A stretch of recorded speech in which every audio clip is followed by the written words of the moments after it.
Welcome, everybody, to another edition of the C3 Friday Free for All, the show for Panthers fans by Panthers fans. We appreciate each and every single one of you spending your Friday evening right here with the C3 Panthers podcast. If you would like to be a part of the conversation that we're going to have tonight, feel free to do so and jump in via the link I've pinned to the top of the chat via the StreamYard link. Jump in there, be a part of it. I pinned it to the top of the YouTube and the Facebook chat. Boy, oh boy, the Panthers came back with a heart-wrenching W against the Miami Dolphins. The Cardiac Cats are back, boys. And boy, we have a lot of questions that we have to ask and that we need answers to. Is Rico Dowdle the new number one running back in Carolina?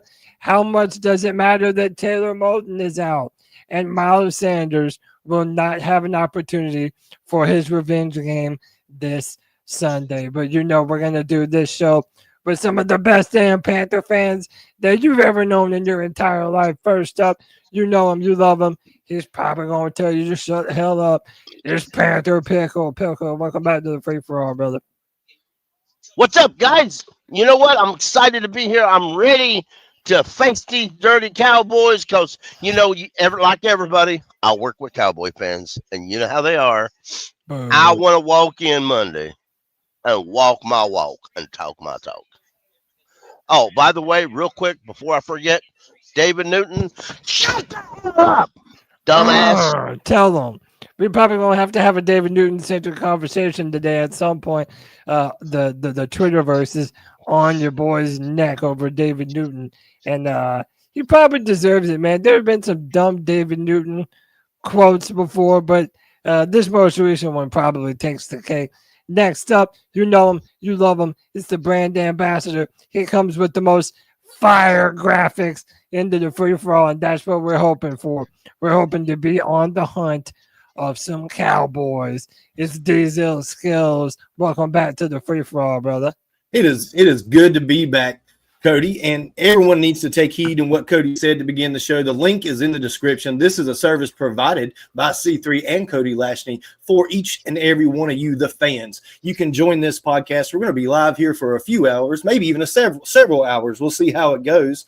Join the show. Be a part of it for 10 minutes. Tell us your take on these Dallas Cowboys. They've been really fraudulent this season. Guess who else has been fraudulent? The Panthers. We don't know what team's going to show up. We don't know if it's that team we saw in the first quarter turning over the ball, going down 17-0. Or was that team we saw in the third quarter making big fourth down plays, coming back to get in and win that game, take control of that game at home? Or is it that team that played Atlanta where we shut them out completely, shut them down, rattled Michael Penix early in the game, and held the Atlanta Falcons away from that 30-yard line for the entire game? What team is showing up Sunday? Is it the hot-handed Dak Prescott throwing for 400 yards? Or is it that defense that undermines that Dallas Cowboys team that is averaging 407 yards allowed per game? And would Panthers fans even be disappointed, Cody, if Bryce Young threw for 400 yards and we managed to lose this game coming up Sunday? Would that really be a loss for Panthers fans? I'm not sure, but I'm excited about the conversation, Cody. You know me. I'm ready to roll, brother. Let's roll, man. Dak Prescott is playing some of his best football right now. Dude, this is going to be an incredible test for the Carolina Panthers. Last but never least, you know we got the boy back in the building. We got Jake the Snake back on the show. Jake, how are you, brother? Hey, man, I'm doing good, man. Coming off a dub, I'm always good, you know. Yes, sir. I like to hold on to this feeling a little bit longer, man, because my dad's a Cowboys fan. He's already talking shit. Even though, I want us to win so bad, man. I really do. I want this team to, have their shit together for multiple weeks, man. Like, we've been needing that to happen for a while now. We just ain't got it. But, hey, I'm optimistic. Anything can happen on Sundays. Yes, sir. And like I said at the top, if you would like to be a part of the conversation, join via that link that I pinned to the top of the YouTube and Facebook chat. We have room for 10 people up on the stream, so that means we have 6 empty spots right now. If you would like to be a part of that conversation, then come on and do it, boys. So listen, we're going to start our conversation where I feel it pretty much has to start. And that is the emergence of one Rico Dowdle. This dude went bananas against the Dallas Cowboys. And just to bring up some of his stats and what he was able to do this past Sunday, my man had 23 carries, 206 rushing yards, 28 receiving yards, and 1 touchdown on the ground. Boys, we know Chuba Hubbard is also going to be out. They're probably going to be out. He's looking very unlikely to play this Sunday against the Cowboys. Are we looking at a two-headed monster between Rico Dowdle and Chuba Hubbard? Or was this performance by Rico so great that maybe Rico needs to get the bulk of the carries so that he can continue to put up numbers like this? Boys, it's a free-for-all. Jump on that thing. I'm not certain. And of course, people are talking about it on Twitter and groups, and that's how it works. And as I told somebody there, I would like to say that as a guy who was here and a big fan for the Stephen Davis and Dejon Foster, as I was a fan of the D'Angelo Williams and Jonathan Stewart, and there for a while Stewart and McCaffrey for a year, and as a guy who was here for all that and enjoyed it, and then you had Chuba Hubbard and Foreman. Foreman. That was a great combo for a little while, for a year or so, and that was great, and all these things. But I say this: I'm not certain Dave Canales is smart enough to use a 2 running back system. He likes to throw the ball too much for that. I just don't think. I don't think that will work. Just because I don't think our coaches are smart enough to initiate it all. Through all that times, we always had a fullback. We do not have a fullback. And trust me, I like our running back, our tight ends, but none of them could play a good lead block fullback. None of them. Lead blocking for a running back to follow you is by far different than blocking in the lineup as a tight end. 2 different skills. It is. I mean, that's why I'm wondering what this performance against the Dolphins did for who Dave Canales feels we can be on offense. He has long said that we're going to be stubborn running the football. But as you alluded to, Pickle, he's pretty much wanted to be a pass-happy offense for his entire time as the Panthers head coach. I'm thinking if you're able to establish the run and be this dominant against the Cowboys, like there's really no more thinking left to be done. You have established yourself as a run-first football team. Listen, everyone knows I've been a big fan of Chuba Hubbard for a long time. I feel like because of this performance, people are almost kind of forgetting and sleeping on the type of running back that Chuba Hubbard can be. I'm a big fan of what the Detroit Lions do. They have between Ty Montgomery and Jahmyr Gibbs, they have 2 really good running backs that they're able to utilize in the perfect down and distances, and they know when to utilize each of them.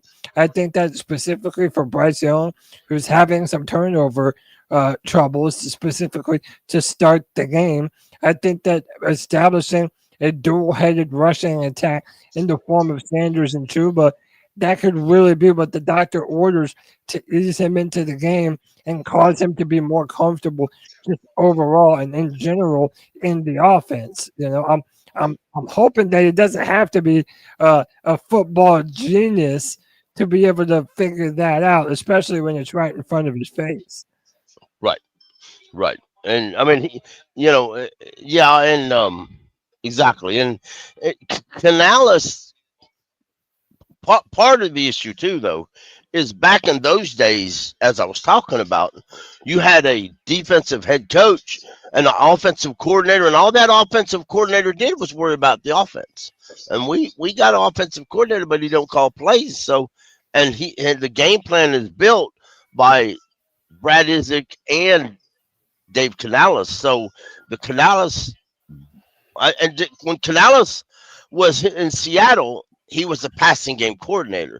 It's in his nature to pass the game pass the ball more than run it. So, I would love to come out and Rico to put up 200 more yards. That would thrill me to no end. And when Chuba comes back, I like to see a game where they both put up 200 yards. Now that'd be some cool shit. But Yeah, sir. It reminds me of that game against the Lions and Steve Wilkes last year when it was Foreman and Chuba. Diesel Skills, talk to me, brother. What does the future rushing attack for this Panthers offense look like? Is it a two-headed monster with Chuba and Rico Dowdle, or do you think Rico Dowdle has shown enough just in that one performance that he needs to be the main primary rusher from now on going forward? What are your thoughts on all this? They're so very similar, Chuba and Dowdle. They both kind of build momentum as the game goes. You keep feeding them carries, and they get stronger and stronger. We saw it.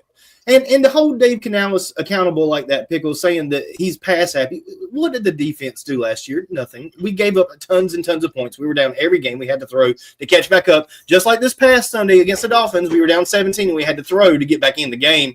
And it just so happened that the running game helped us do that. So I don't think that Dave is completely pass happy. I do think he is pass happy, but I don't think he's completely like crazy pass happy. I think if he establishes that run and we can get a lead, I think you'll see more runs. But we're rarely ever leading the game is the problem. We've got to get composed as a team, and everybody needs to work together, both sides of the ball, including the special teams, to make this running game work. And I believe the Panthers have always been a running team ever since Dave's been here. And before Dave got here, the offensive line, that's what it was built for. It was built to run the football. So what kind of two-headed monster we're looking at for Sunday? What's going to be Dowdle? It's going to be ETN. ETN almost took one to the house against the Dolphins. If you remember, there was only one guy stopping him from getting to the end zone. He's looked good when he's gotten carries, and it's so encouraging to me to see someone that we've drafted, a running back, come in and perform like ETN has. Now, I know they took him off punt returns because he had that fumble that was very costly for the Panthers, and you don't see him doing much of that anymore. But when he does get carries, he produces.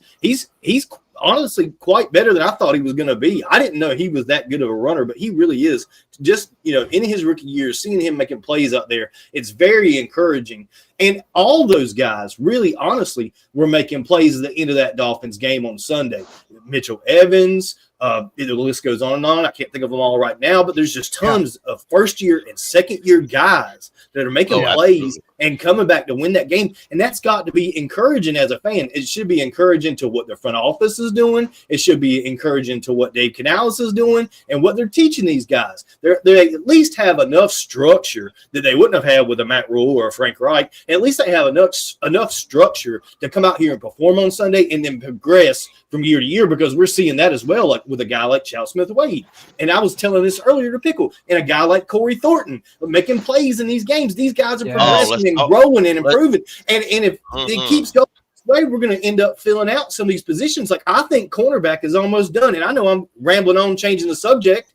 So let me just bring it back home to the running game. I think we should have a good running game, and we should pound the rock. And it's mainly because of the point I made earlier, and I'll stop here on this. Our offensive line was always built to run the football. And now the way it's built even more so with Cade Mays in there in center and Brady Christensen. I don't know how you're not singing, dancing, and praising that guy's name. Boy, did he have a game. And it was probably Brady Christensen that helped Rico Dowdle get that 200 yards, Cody. I'm going to let it go right there. Oh, absolutely, man. I'm so proud of my boy, Brady Christensen. He's been such a big proponent to this offense for years. He's been one of the unsung heroes in how often he's had to do something for this team at multiple different positions along the O-line. But look, man, let me welcome in some brand new friends and some old friends to the C3 Panthers podcast. First, we got my boy Cole back on the building. Cole, what's up, brother? How are you, man? What's going on, fellas? Everything's going good over here, man. Loving what I saw from Rico in the run game on Sunday. D's really just hit everything I had in my mind right there. I'm looking forward to see more of Rico. Yeah, man, absolutely. How could you not want to see more of that guy, dude? Over 200 yards, that's insane. Next up from the beautiful Isles of Hawaii, we got my man JD back on the free for all. JD, what's up, brother? How you living, man? And how you feeling about this Panthers rushing attack going forward?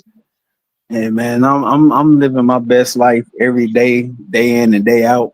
I feel good about this Sunday's matchup, man. I the more I think about it, I feel like offensively it'll be they'll take care of the football. They'll do their job in regard to putting points up on the board. I think this could be a breakout game for Scourton or Umemeyela. Oh, absolutely. Yep. I mean, look, we're gonna have to talk about these trenches at a certain point, man, because like we said, at the top of the show, Taylor Moton is out, and that's going to be rough, man, because we really don't know what exactly this trench play is going to look like, right? We're essentially missing 3 different offensive linemen, right? Now, 2 of them, surprisingly, we're not really that upset at. Austin Corbett's on the sideline, but I think we're all pretty much in agreement now that Cade Mays is the better center between the 2. And now our boy Brady Christensen filling in for Robert Hunt. And, it feels like the offensive line hasn't dropped off any. However, this one right here with Taylor Moton being out, this one feels a little different. Go ahead. It does. Jake. I mean, we're gonna count on Josh Nyman to fill that role in, man, and he's gonna have to have the game of his life. And he's gonna have to.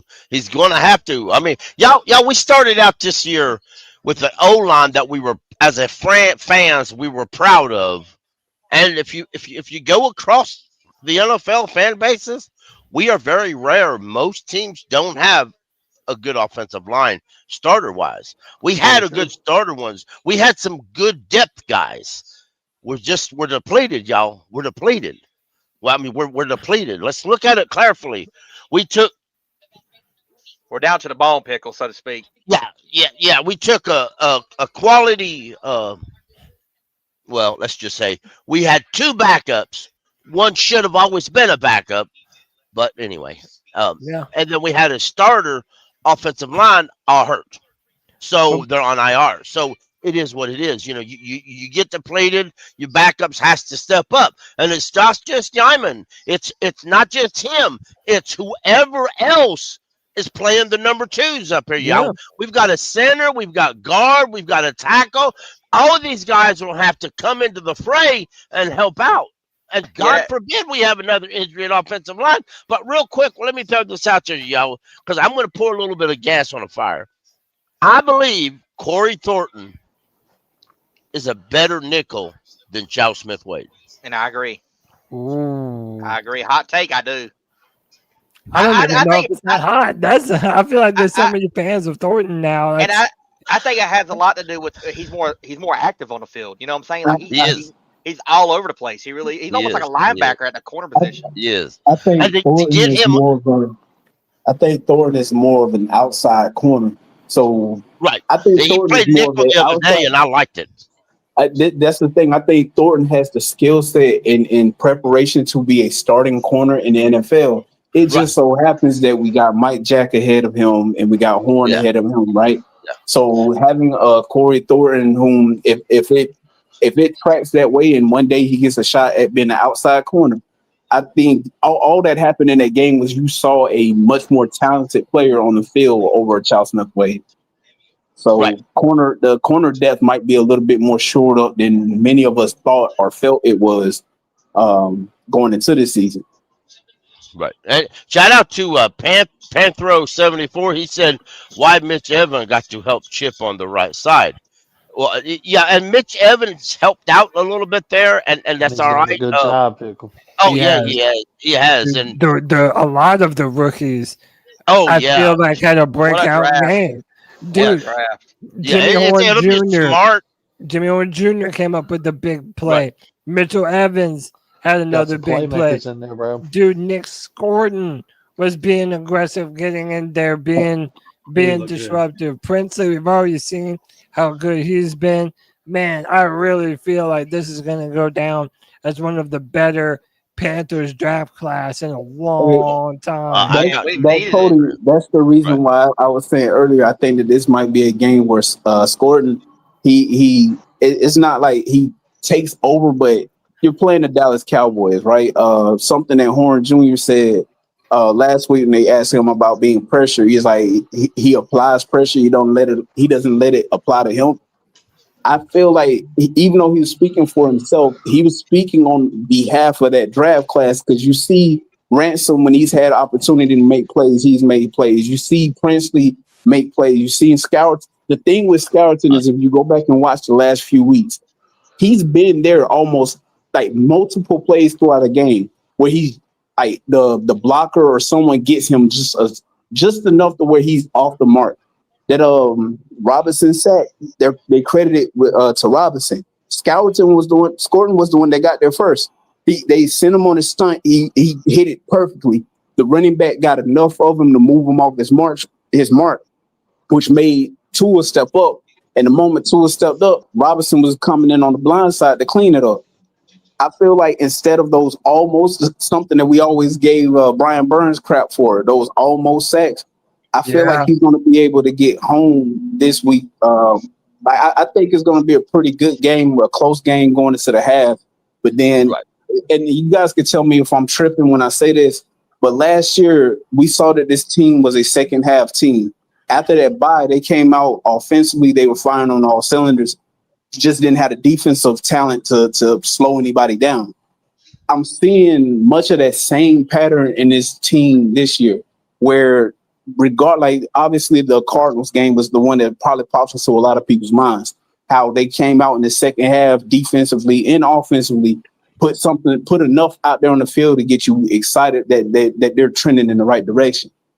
But specifically with how they finished last year, I feel like you're seeing that in game-to-game increments. Like they come out, and Bryce has been sloppy in the first quarter, first half of games, but they lock in and they give themselves an opportunity. Like if not for the miscues, specifically Bryce turning the ball over, if they're able to go out this Sunday, and I feel like Bryce has started to get better about not turning the ball over. He did have 2 games where he didn't. And I feel like the ones he had this Sunday, the interception, he didn't set his feet. The fumble, shit happens. Like, that's my take on it. So if they're able to go out this Sunday offensively and just take care of the football, lean on the run game, you might go into the half with a score that's very close, like I'm thinking 17-14 type. Cowboys are up by a field goal. But with what I've seen this team do in the second half of almost every game that they've been in, minus the Patriots game, they come out after the half defensively specifically, and they lock the fuck in.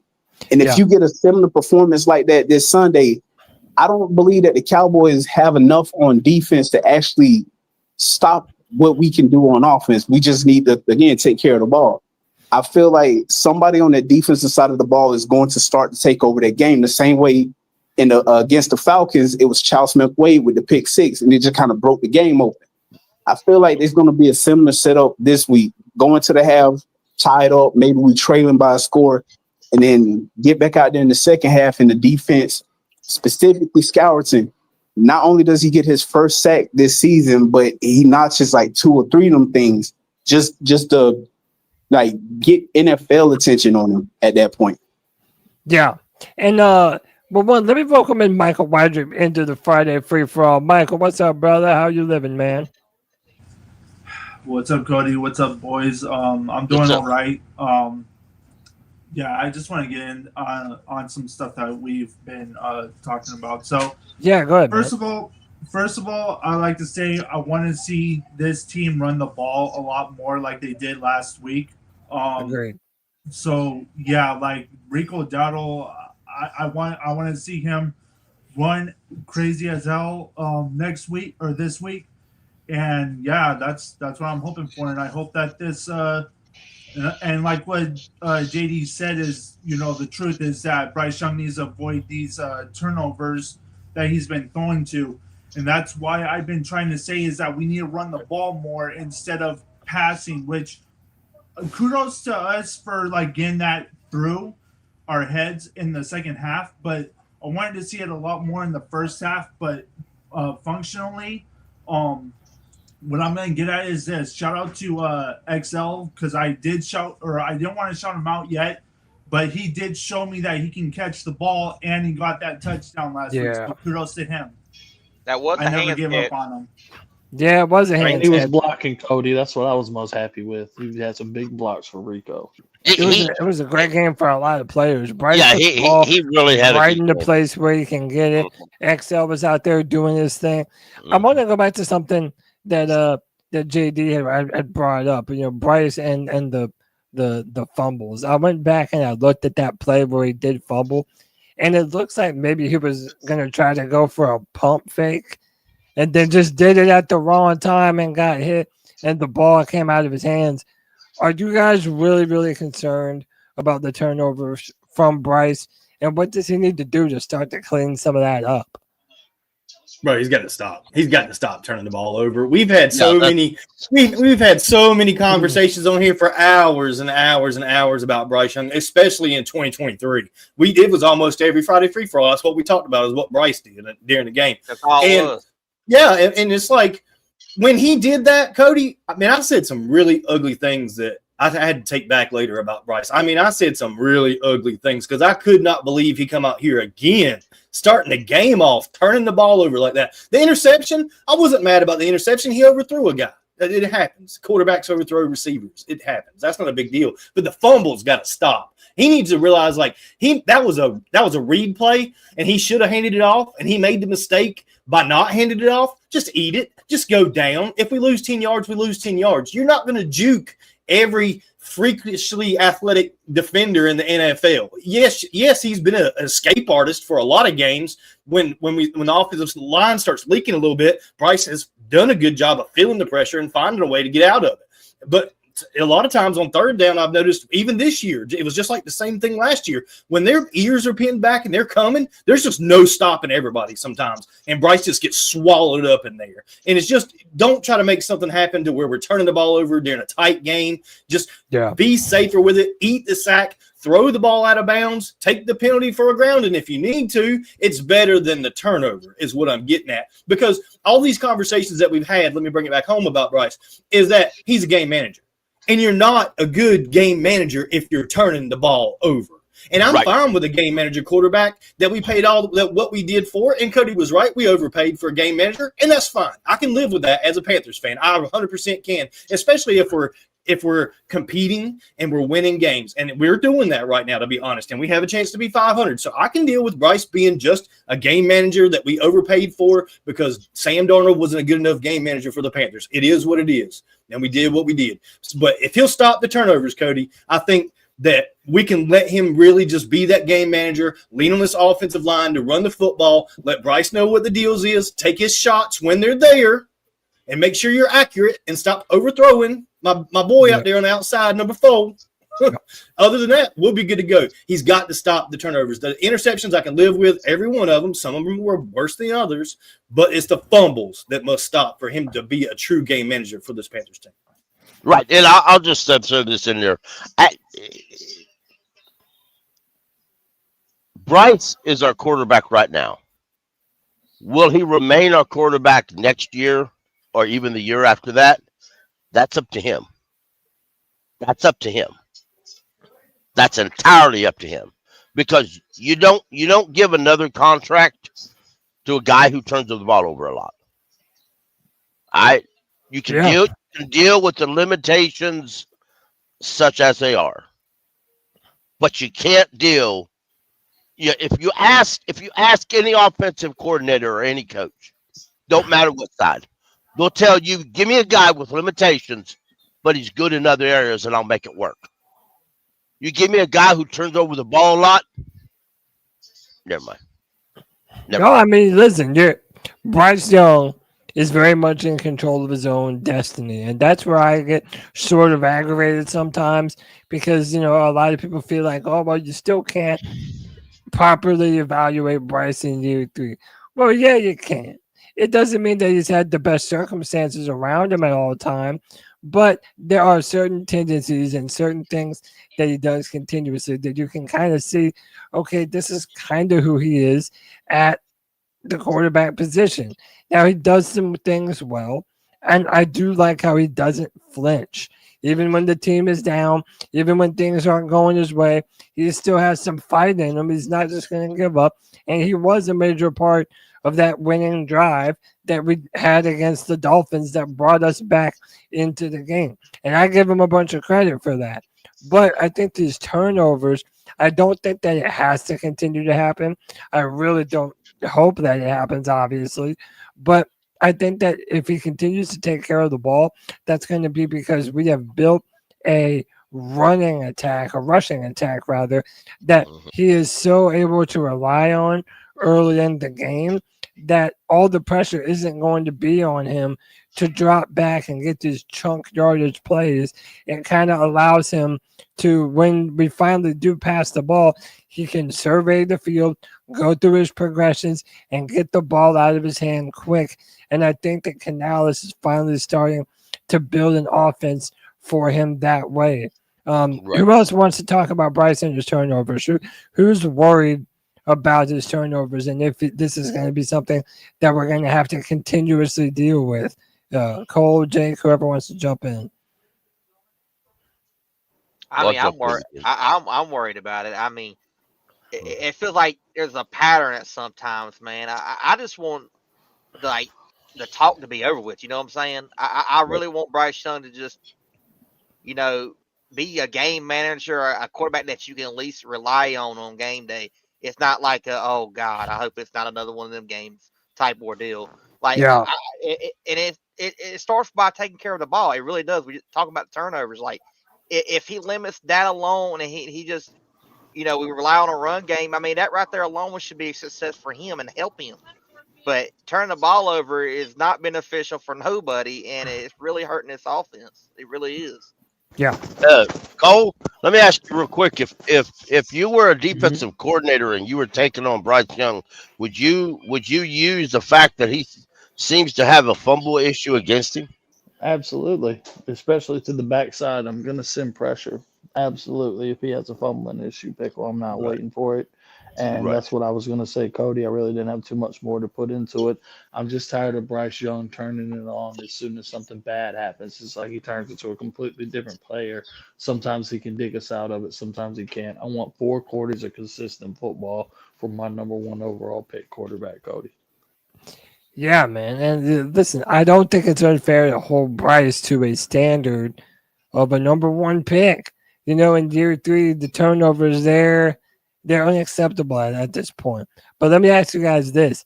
What does Taylor Moton being out of this game mean to this offensive line? Like we said, we've had, Corbett out. We're fine with that. Even Robert Hunt out, we're surprisingly okay with because how Christensen played. But, they have a young dynamic edge rusher by the name of Donovan Izaraku, who has looked pretty good thus far. How worried are you about Taylor Moton being absent going into this incredibly important game against the Cowboys? I'm pretty concerned. Cody. And let me tell you why. It's because he's like a solid pass blocker. Nyman is more of a run blocker than a pass blocker. Last time he played, he gave up 8 pressures. That's not particularly good.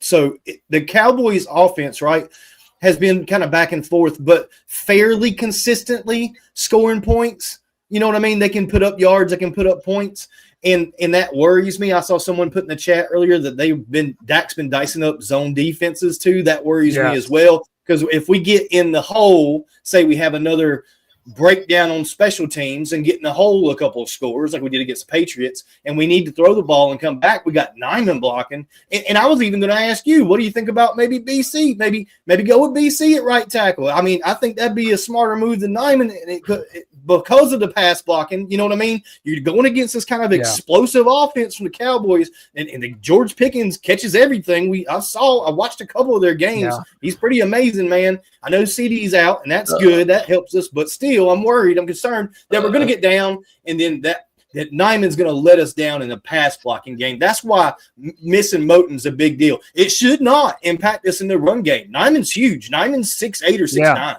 Yeah, we can run the ball. He's got good film running the ball, but it's just the pass blocking reps, giving up 8 pressures on his last start. That's the problem. I'd put BC out there, and I'd roll the dice on Walton. So That's how much let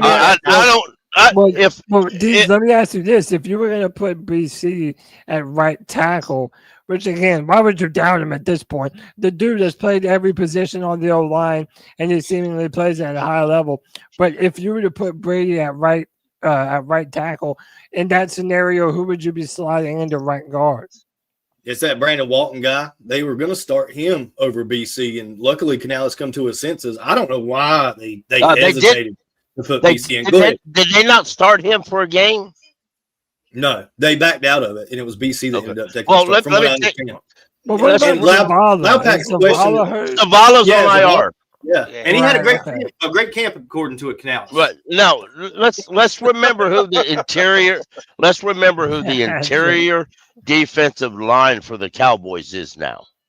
These are the guys that's going to be taking on your guards. Kenny Clark, Green Bay Kenny Clark, and yeah, that other guy, Yoshi. Who's a fuck? Yeah, I mean, I don't know, man. That's a couple. That's a couple really good. I'll put it in the private chat, Cody. You can spell that name or say that name. I'm not. Okay. It's just disappointing, Cody, to get to the bottom of our O-line depth this early in the season. The only other starter on the offensive line that's the original starter is Damian Lewis for Loud Pack. And to be honest with you, Dean, I thought of that a while ago. I did, because I thought, well, let's just kick Brady outside. That's where your links are. Then I thought, well, okay. So, and shout out to a couple guys in the chat. Panthero 74, that's what he keeps talking about.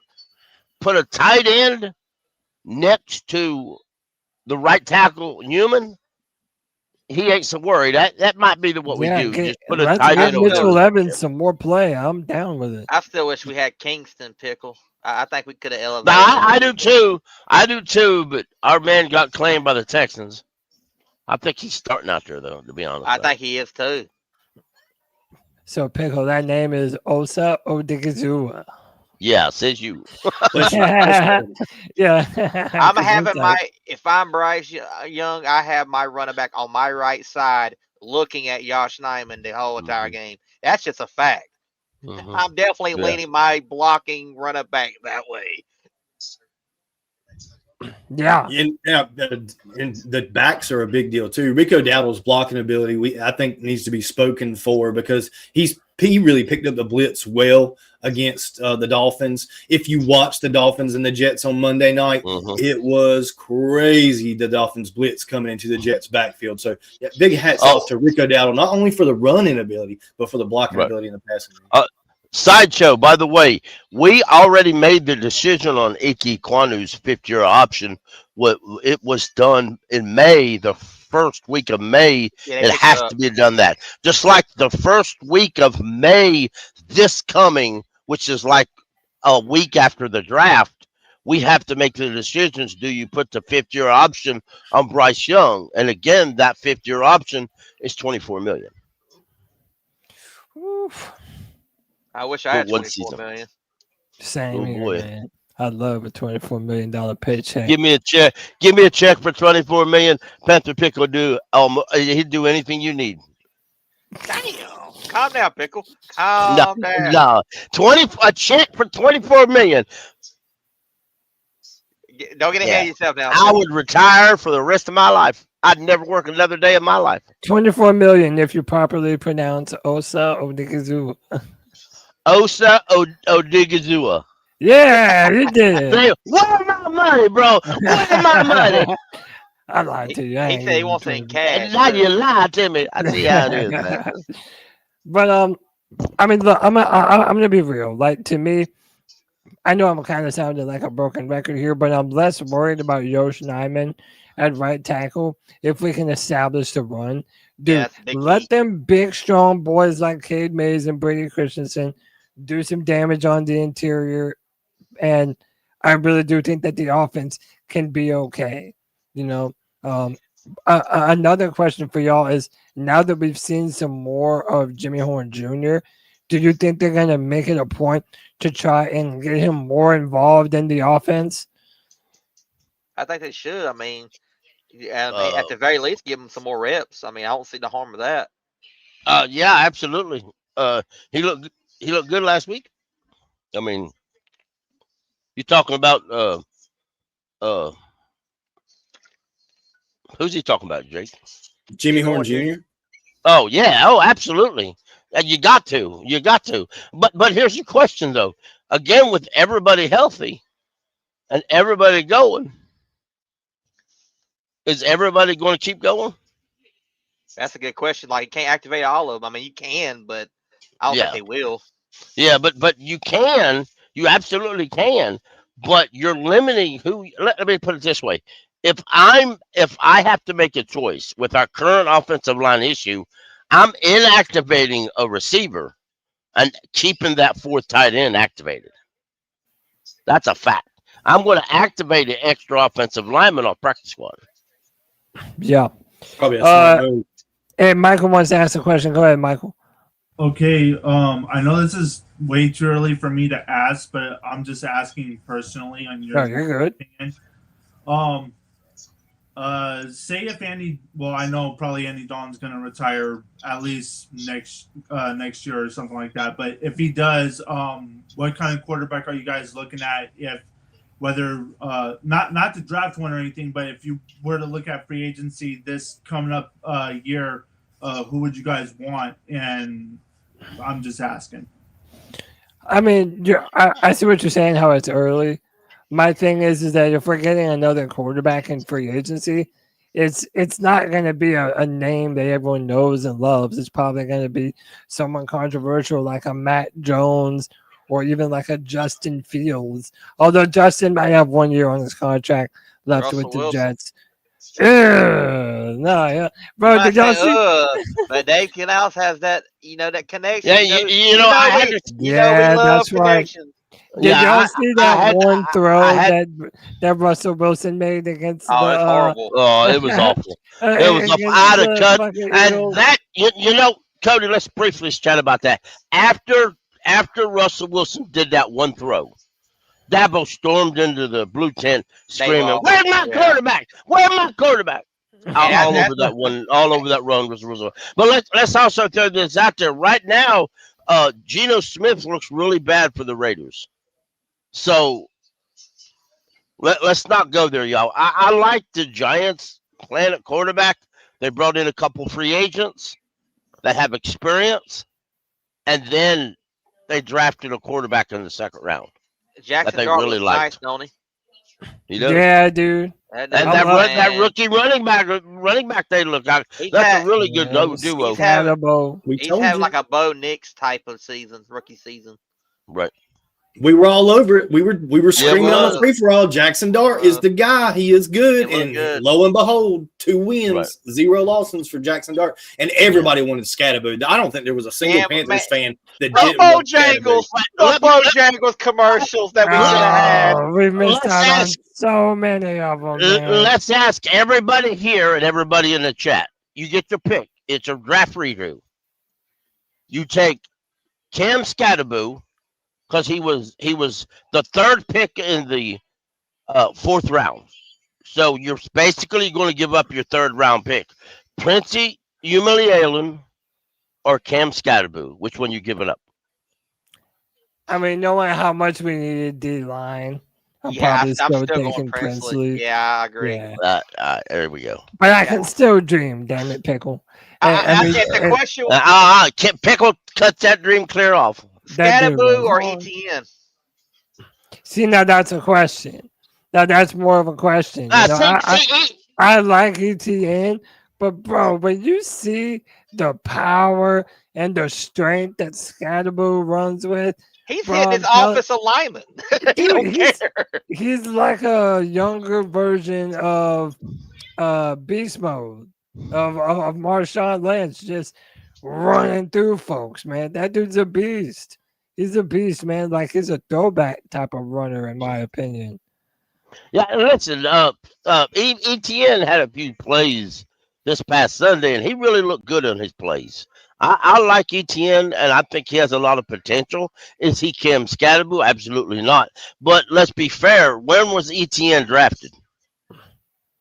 Fourth round too, I believe. The fourth round. Also The fourth round. Yeah. So I understand that. But hey, maybe we liked Cam Scatterbu, but the Giants got him for what we did, so That's we what took happened. the next guy. And our running back has a history with Trevor. I like Trevor, and I think Trevor's going to be a really good back for us in the future. It's I just really right like- I like now, the speed. He got right? the speed And on him. and listen, right now, I have absolutely no trouble with him getting reps. And Chuba's out again. Will probably be out again this week, and I'm good with that because I like Cam Scatterbu. I like Cam Scatterbu. Let me tell you what.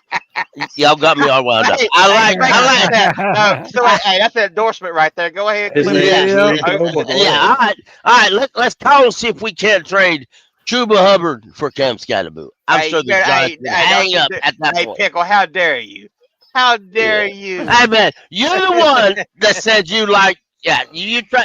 Well, all right. Don't ask If me you had, if I would do that trade or not. yeah, I Don't know make what me you're get saying. don't make me get that jersey on. You know. Hey, don't But- worry. This is a good question from JD in the chat. Says wanted to ask if ETN shows promise, how would y'all feel about them trading Rico later? So this is something that came up on the Tuesday show. Yes, Like- I want to talk about that. I was at work on my earbud where I'm supposed to have doing these long drawn out arguments with you guys, and you didn't even hear me as I'm listening to the Tuesday show at work the next day. Well, you're telling on yourself, people. Well, But you know, I do yeah, that a lot. my thing is I don't really want to. I mean, I don't know. The dude he just now made a great showing of himself for the Panthers. Like it just sort of feels weird to instantly talk about trading him. But what I will say is that with Chuba out, I do think this is a great opportunity for Trevor to continue to show himself and further Absolutely. blossom in this offense. You know, I mean, Rico is going to need some downtime. He's not going to be able to be in there on 100% of the plays. So, hey, I want to see what he can do with the opportunity that he's given to him. Let me ask you. Let me throw a wrench in your wheel. What Mhm. if Brad Izzik, not Brad Izzik, the cap guy? What if he talks? He can pick up the phone and he can talk to the Brent. agent of Rico, yeah, and find out that Rico would probably re-sign here, if maybe even at the same or the cheaper contract than Chuba did. And the reason why I'm getting this out is Chuba Hubbard contract is set up that if you was to trade him right now, you would save money. You would save money. You would save $4.2 million by trading Chuba. And I'm not saying to do it. Nobody get all excited. I'm just saying because it would be dumb for them to go out and trade Chuba Hubbard because they like what Rico does, or let's say this Cowboy game, Rico puts up close to 200 yards or exceeds it. You think, okay, he's going to be a bell cow running back. Brooks is coming back next week. We got Trevor. We're good to go. Let's ship Chuba out. They do that. To one of the teams that surprisingly have a major issue that they can't run is the Ravens. The Ravens.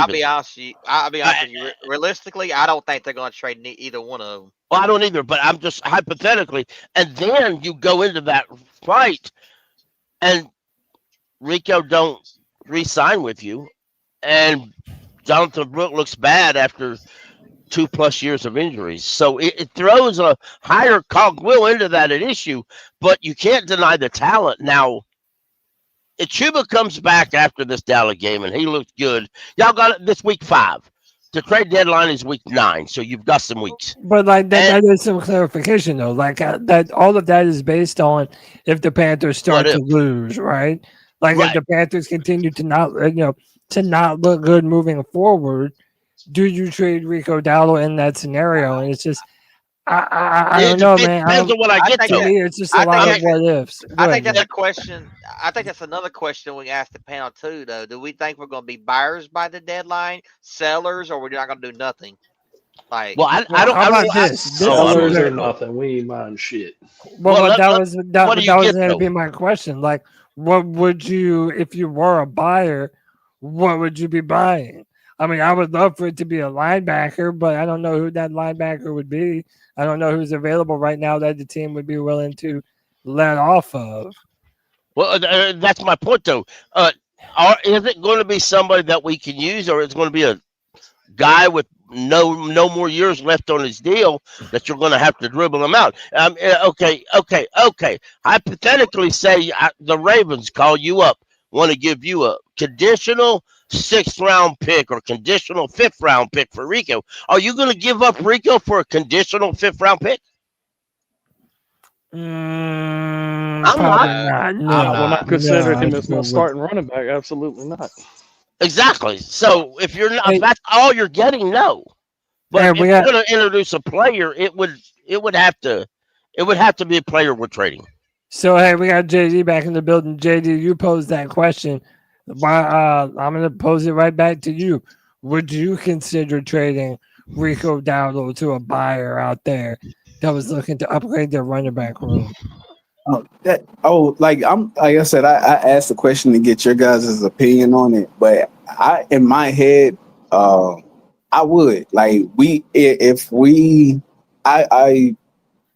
I premise this on the ideal that ETN is a much, I don't want to say better, but he's similar to Rico in his style of running. Like the few reps that the young man that got, he clearly got hard. Like he's not going down off first contact. And in regards to skill set, I would feel more comfortable with almost any other running back on the team receiving catches like over Chuba. And that's not to discredit Chuba and the work that he's done to improve as a pass catcher. But I think Chuba's much more of a hammer type running back. Like his bread and butter is going to be handing it all to him, letting him pound the rock. But if ETN is able to show promise over the next couple of games, if they decide to give Chuba an extended recovery time, and ETN shows that he does indeed have a very similar skill set to Rico, my thought immediately went to the fact that Rico's on a 1-year deal. So, like in that scenario, how okay would people be with them trading Rico? Because he's trying to, especially if Rico continues to do what he's doing, he's going to try to get a bag, and that's fully his right to do so. The Carolina Panthers just paid Chuba, and Chuba is very much deserving of the contract that he received. They just paid Chuba, so I highly doubt that with Brooks returning next year, and if ETN is showing you that he's a solid back in this league right now, why wouldn't you want to move Rico to a team that needs him, is going to pay him, and allow him to continue to secure his place in the NFL and open up that lane for ETN to show that he deserves to get carries. Yeah, and you know what, JD, sadly enough, the fact that he was able to do some cool shit on the Panthers team, that's going to go even more in his favor. They're going to be like, oh, you were balling out for the Panthers? I mean, on top of the fact that you're doing that, I think I would see it as Morgan doing right by the player also. Like, you're not, we're not. A lot of people will be upset if we paid another running back good money, right? So I understand what you're saying, JD. I do. But doing right by the players sounds nice, especially for Adam Thielen, who wanted to leave. So we did him right and traded him. And we very nearly, having wide receivers issues over that. So then you add in, I mean, I wouldn't trade him unless I got something more than if you offered me a 3rd-round pick, I would. But it had to be a 3rd round, at least a 3rd, because for certain, compensation would have to match what he's projected because you do have to understand, like, if he finishes the year with us and he gets over 1,000 yards, like the Panthers are winning. Right. If he gets over 1,000, he's going to want to cash in. So then, like, if you're going to say that, I'm looking at it from that perspective. If he gets over 1,000 yards on the season, he's going to want to get a bag. So he's not likely to re-sign with the Panthers. Along with the fact that you're going to have Jonathan Brooks coming back presumably after this season. I guess it would be more so on ETN. Like, if ETN is giving you good production, however many snaps he might get, if he shows that he has a similar skill set to Rico and he could carry that load also, I would feel very comfortable with moving Rico on to another team, especially if the draft capital is, you're talking about a third round pick, maybe 2 fourths or something. Like, Morgan and Tillis are showing that they can finesse people. So, and the way that they draft, if you've got 2 fourth round picks, the motherfuckers might very well be right. I understand that, but I don't see a team giving you that for Rico, because right now teams still don't value running backs at a high market, even though somebody like Rico who can get you 200 yards, and again, he has to produce that in the Cowboy game. If he comes out with just a smidgen over 100 yards, all that thought process goes out the window.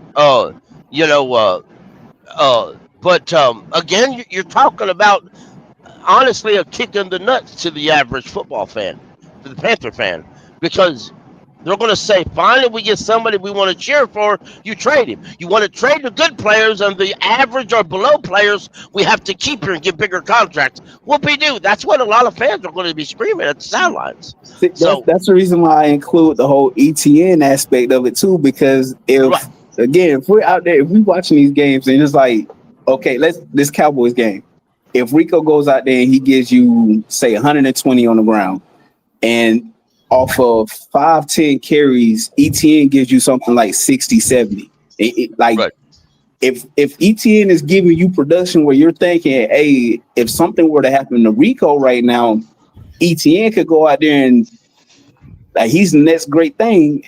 Like, I don't think fans will be that upset with, like, hey, Rico, we appreciate everything, really balled out for us, but go get your bag. We're gonna let ETN and Chuba do their thing for the. Like, that's what I'm looking at it from. Like, not on top of that, if you're able to get a 3rd, 4th round pick for a player that you're likely not going to keep after this season, and you were able to help him showcase his skill set, like, I feel like that would be a win-win. Like, regardless of what our season is. Let me tell you that. The season is going to. This is a playoff team, but that's a whole nother conversation. Yeah, here's my point. Division. I understand people like Chuba. Jake loves Chuba. I understand that. But I'm going to be bluntly honest with you. Why Chuba Hubbard gave us that 200 yards rushing game? Hey, talk to him, Pickle. I mean, didn't he have a 150-yard game last year? Well, 4 or 5 yard runs are nice, but damn, I don't need a 20. Remember. We're talking about the Dolphins here. The Dolphins are one of the worst run-defending teams in the NFL. That's why, if he's able to do this and repeat this sort of performance against the Cowboys, that's big time. That means that he really is that type of talent. And by the way, there's also already been some shit talking back and forth between Dowdle and his former team. Let me pull this up. What did he say? He said, who was it? It was Rico Dowdle said Dallas defenders need to buckle up this Sunday.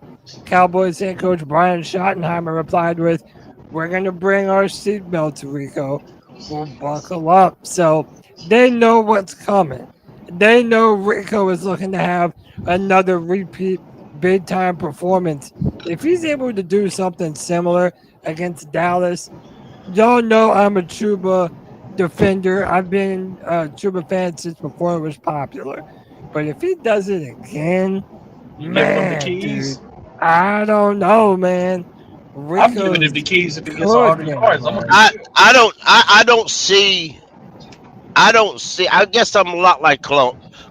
No disrespect to Chuba, at all. but I don't see Chuba as the same running back as Rico. No, Cody's I think mentioned it. Rico's better. Right. Cody talks I about see. it. He's talked about it before. DJ's talked about it. I'm sorry. Talk's cheap right now. I don't see Chuba Hubbard as a power back of any type. I've seen Rico break more tackles in one game than I've seen Chuba Hubbard did this whole season so far. Pickle, I got an even more wilder take about my running backs. What JD said was perfect logic, and 9 times out of 10, I would feel the exact same way. But if Chuba and Rico has that punch going, I'm keeping them together. If I got to pay Rico, I got to pay Rico. Because I don't know if Brooks is ever going to be worth anything to us. I'm not very confident at all whatsoever. Trevor could do his thing. He's still up in the air. I'm not going to hold any judgment on him whatsoever. I'm looking forward to him as well. But if those guys start going off like that, and then if Rico excels past Chuba, I'm not worried about that damn money either. If I got a running back who's number 1 that's making less than number 2 until it's time for him to get paid, whatever it takes, then it is what it is. I mean, whatever to keep the run game going, this top-notch efficiency is what I'm interested in, sir. Right. Real quick, let me welcome somebody into the show. We got Matt Mann, the Panthers fan, back on the free for all. Matt, how are you, brother? Guys, what's up? Doing good. What's up, man. Matt? Hey, how do you feel about this Panthers rushing attack? Can Rico do the same thing? I would pickle Cowboys? that Rico is better than Chuba, and I love Give him the Chuba. keys. But Rico, I ain't seen Chuba bust off no big runs like that. Chuba's more like your possession receiver style of running back. He's going to get that 3 to 4, 5 yards consistently, but I don't see him busting no big runs like that. So, I hope Rico can.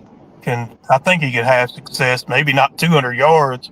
I mean, that would be great, but I could easily see 120, 130, and a touchdown or 2. Because that You think that's enough to give him the starting job if he does that shit, Matt?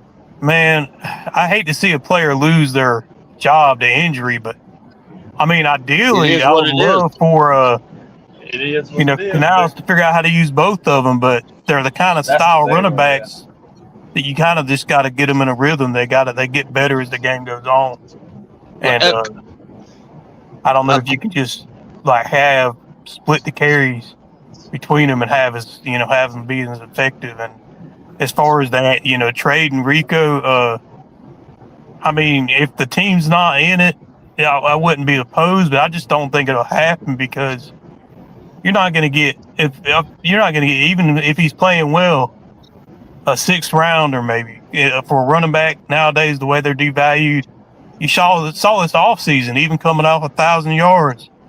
There wasn't nobody out there looking to give him a big contract. That's why we got him for $1.5 million. I was surprised we were able to afford him, but it's just how running backs are seen now. They're so replaceable. They're valued like a dime a dozen. Yeah. Cody, let me go with some rankings real quick, and I'm going to be honest. And I guess I could send you the link if you want to. It's just off of Fox. These are dated as of yesterday. So if you pull these up,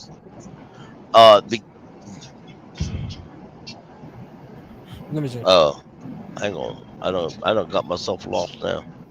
Oh, there they are. How many rush yards does Chuba have on the year, and how far is Rico behind? Rico's going to get his ass quick. The Panthers have the 12th ranked defense in the NFL. The 12th ranked defense. Y'all catch that?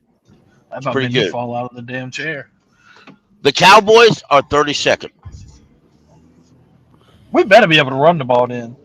Pass defense. The pass defense, the Panthers are ranked 10th. Yards allowed, pass yards allowed on the average is 204.4. We're ranked the 10th defense. Yes. It don't feel like it. The Cowboys are 32nd at 284.6. Yeah, this is now you telling me there's no excuse that Bryce Young shouldn't get some yards. The rushing defense The Panthers are 14. The Cowboys are 22nd. Yeah, they're not good statistically at anything on defense. Damn, the Cowboys are dead last at almost fucking everything. The Yeah, Cowboys exactly. defense is trash. Is atrocious, right? Now, if you want to switch this and look up their offensive rankings, and I mean that's where it is. Hey, But can I bring up one more thing? I heard this on FNZ this morning. They were talking about Dak and how good he is against zone defenses, which is we're only behind Dallas. They're number 1 in zone defense. The amount to play it, we're the second team. And Dak against zone is the best in the league. Like he's like 80% passing and 9 touchdowns. Like I mean, he's really good against zone. So I don't know how much if our zone is so much better than other teams. How Alvaro schemes it up, or if he can switch things up maybe a little bit. But I have more confidence our offense will, be able to roll than our defense of stopping the Cowboys. yeah, I think if Bryce has this tendency when he has a great game, he last year he just went back to back. The key is folks, Bryce Young. If Bryce Young, if the Cowboys think they're going to stop Rico by stacking the box, Bryce has to make them pay for that. Just like he did with Jimmy Horn Jr., just like he did with Xavier Legette, just like he did when he wiggled out of that. I don't know how he done it. I guess, you know what? Last week when Bryce wiggled out of that and ran to the flat and threw the ball to number 4, guess what, folks? He got out of that because he was small. That's just fact. Now, Bryce has to have those type games for us to win. Why? Because those open up the running lanes. During the Dolphins stopped putting 2 guys in the box because they were getting cooked in the passing game for it. So they quit doing it. That's why a lot of those lanes were open. That's why we run. So the Cowboys have the 22nd ranked rush defense. Right. So, hey, man. Our offense should cook, but we have to rely on our offense to cook against their. What I'm trying to say, it has to go both ways. We all know the biggest question with Bryce: can he do that for 4 quarters? Because we hadn't seen that. I really don't need him to do it for 4 quarters. I just need him to do it for us to get the win. If our defense can hold him to, if our defense can stop Dak Prescott and George Pickens from keeping the game close by the 4th quarter, all we have to do is hand that ball, and we win the game. Every down, walk out. Every single series, walk out there with points.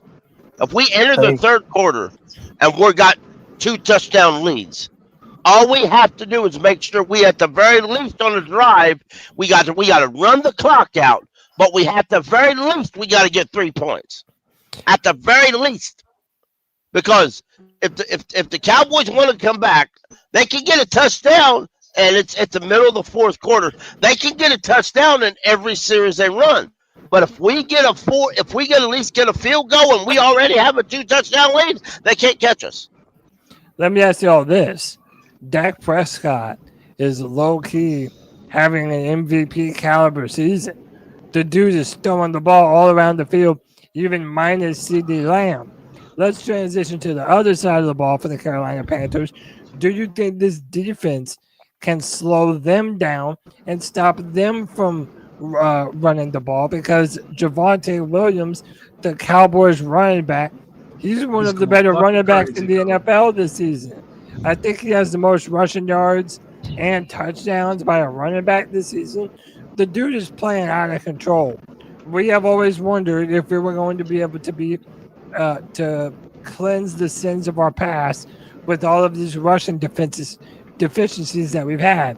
To me, this is the biggest test so far, is Javonte Williams, and if we're going to be able to stop him from running the ball like that. Do you think that I mean, how do you think we're gonna do against this Cowboys offense? I think we'll be fine. I'm gonna tell you why. The Cowboys week 1, they lost 24-20 against the Eagles. Whoopie-doo. We all saw the Eagles yesterday. They're not all that tough. Right? They're not all that tough. The Eagles are not as tough as they want people to think they are. Now, we have 2 really good corners. They have 1 good wide receiver. We have 2 really good corners. We got to take that guy away from them. But our defensive line has to have enough pressure to force Dak into being uncomfortable with that football. I think we've got that handled. Week 2, the Cowboys beat the Giants 40-37 in overtime. The Giants are not that good, y'all.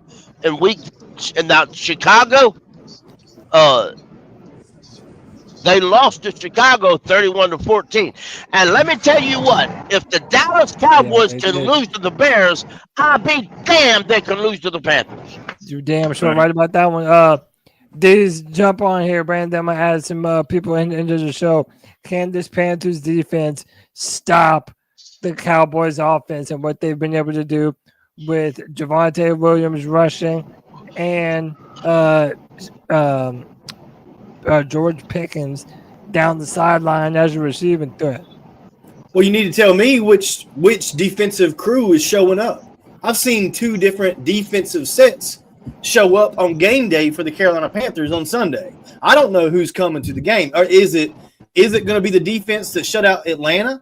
Is it going to be the defense that set the – they set the record for – under 20, we allowed 19 rushing yards, under 20 rushing yards. Right. We set the record. Are we a record-setting defensive unit showing up Sunday against the Cowboys? Is that who we are?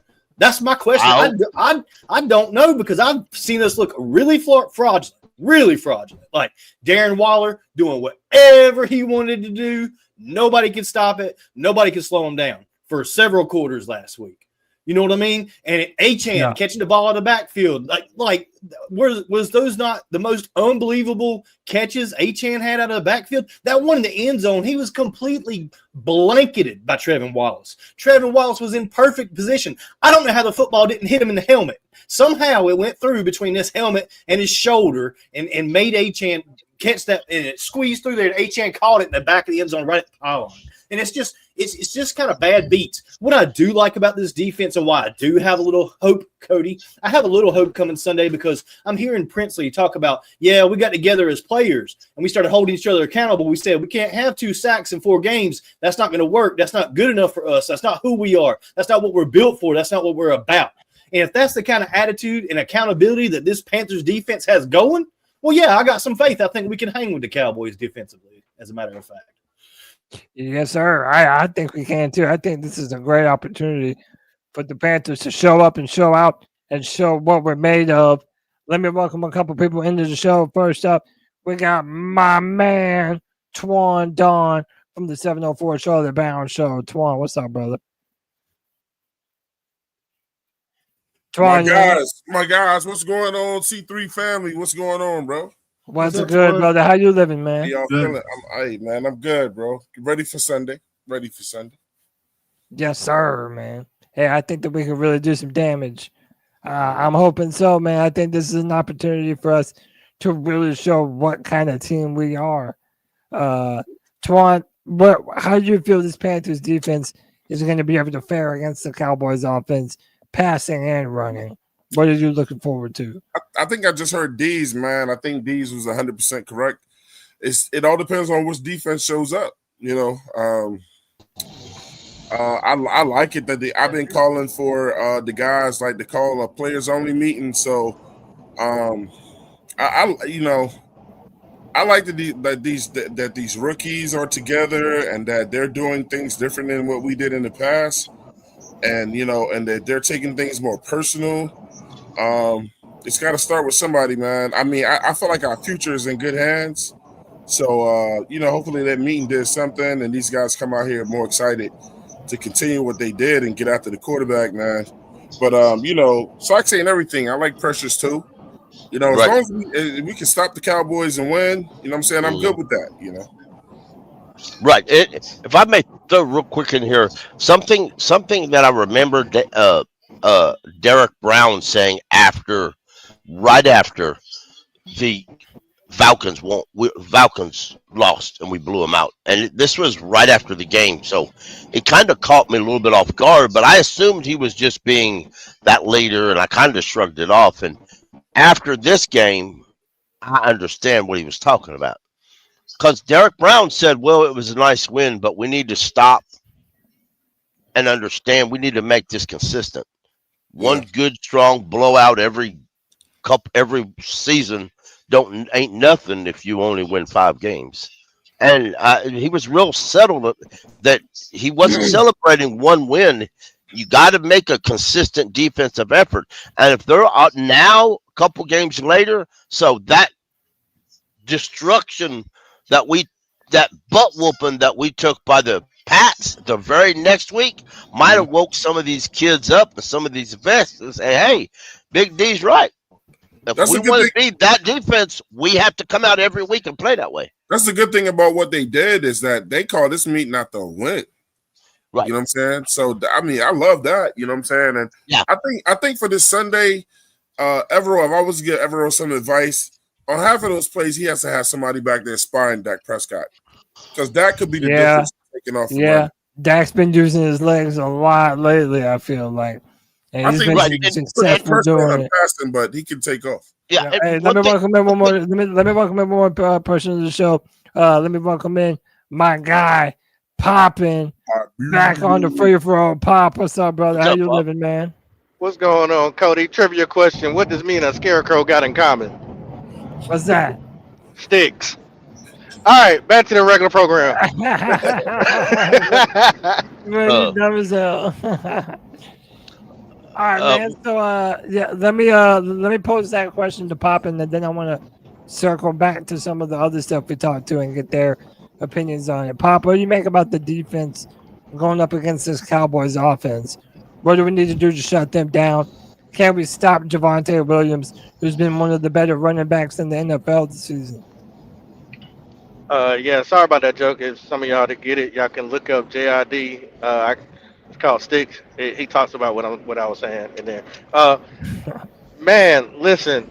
Once again, we're gonna need the defense to have a great game.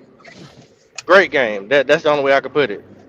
Like, the game might be put on the defense back, unfortunately, because the offense. Well, you know, we question the offense quite a lot. Not trying to point nobody else, but somebody named who rhymes with Rice. At the end of the day, Evero, man, you did a great job last week.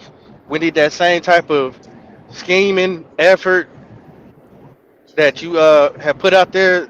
We need that again in this game. And look, Cowboys have never respected us. I said this earlier on the 704 Charlotte Brown show. When we was 15-1, do y'all remember that video that Ron Rivera put out there when we was about to go play the Cowboys? They had the Cowboys winning, and we was undefeated. Yeah, they were favored. They were favored. So we've never gotten the respect from the Cowboys or the media. So let's go out there and win the game and show them that even a losing team can still beat your ass. Hey guys, I don't know about y'all, but I like it like that. I don't want anybody's respect.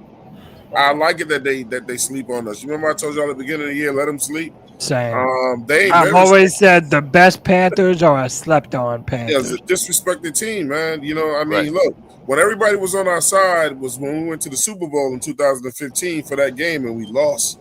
I don't want people picking us. You know what I'm saying? Keep that same energy. Yeah, no, you're not wrong. You're not wrong.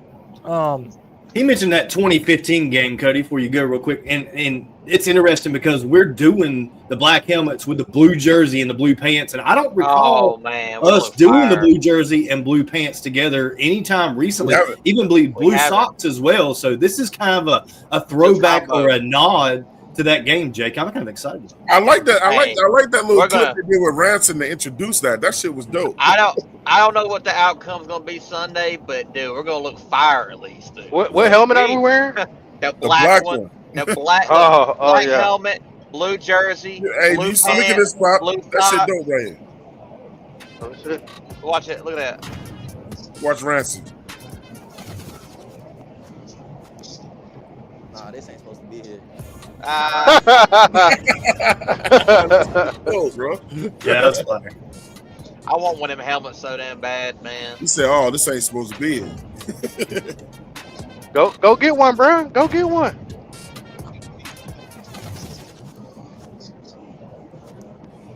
Nah, this ain't supposed to be here.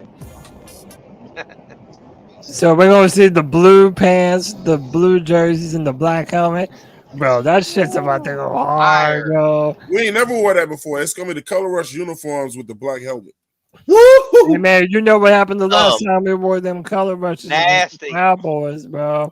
Right. We put the slap on them. Shout out to Stephon Bailey. I agree. I found out too, and I thought that was wonderful that Ivero let him do that. I read that Roseboom and Wallace went to Ivero and said, And spoke up. Roseboom says, I don't want it to Mike. I have to rethink everything, and I'm not good at it.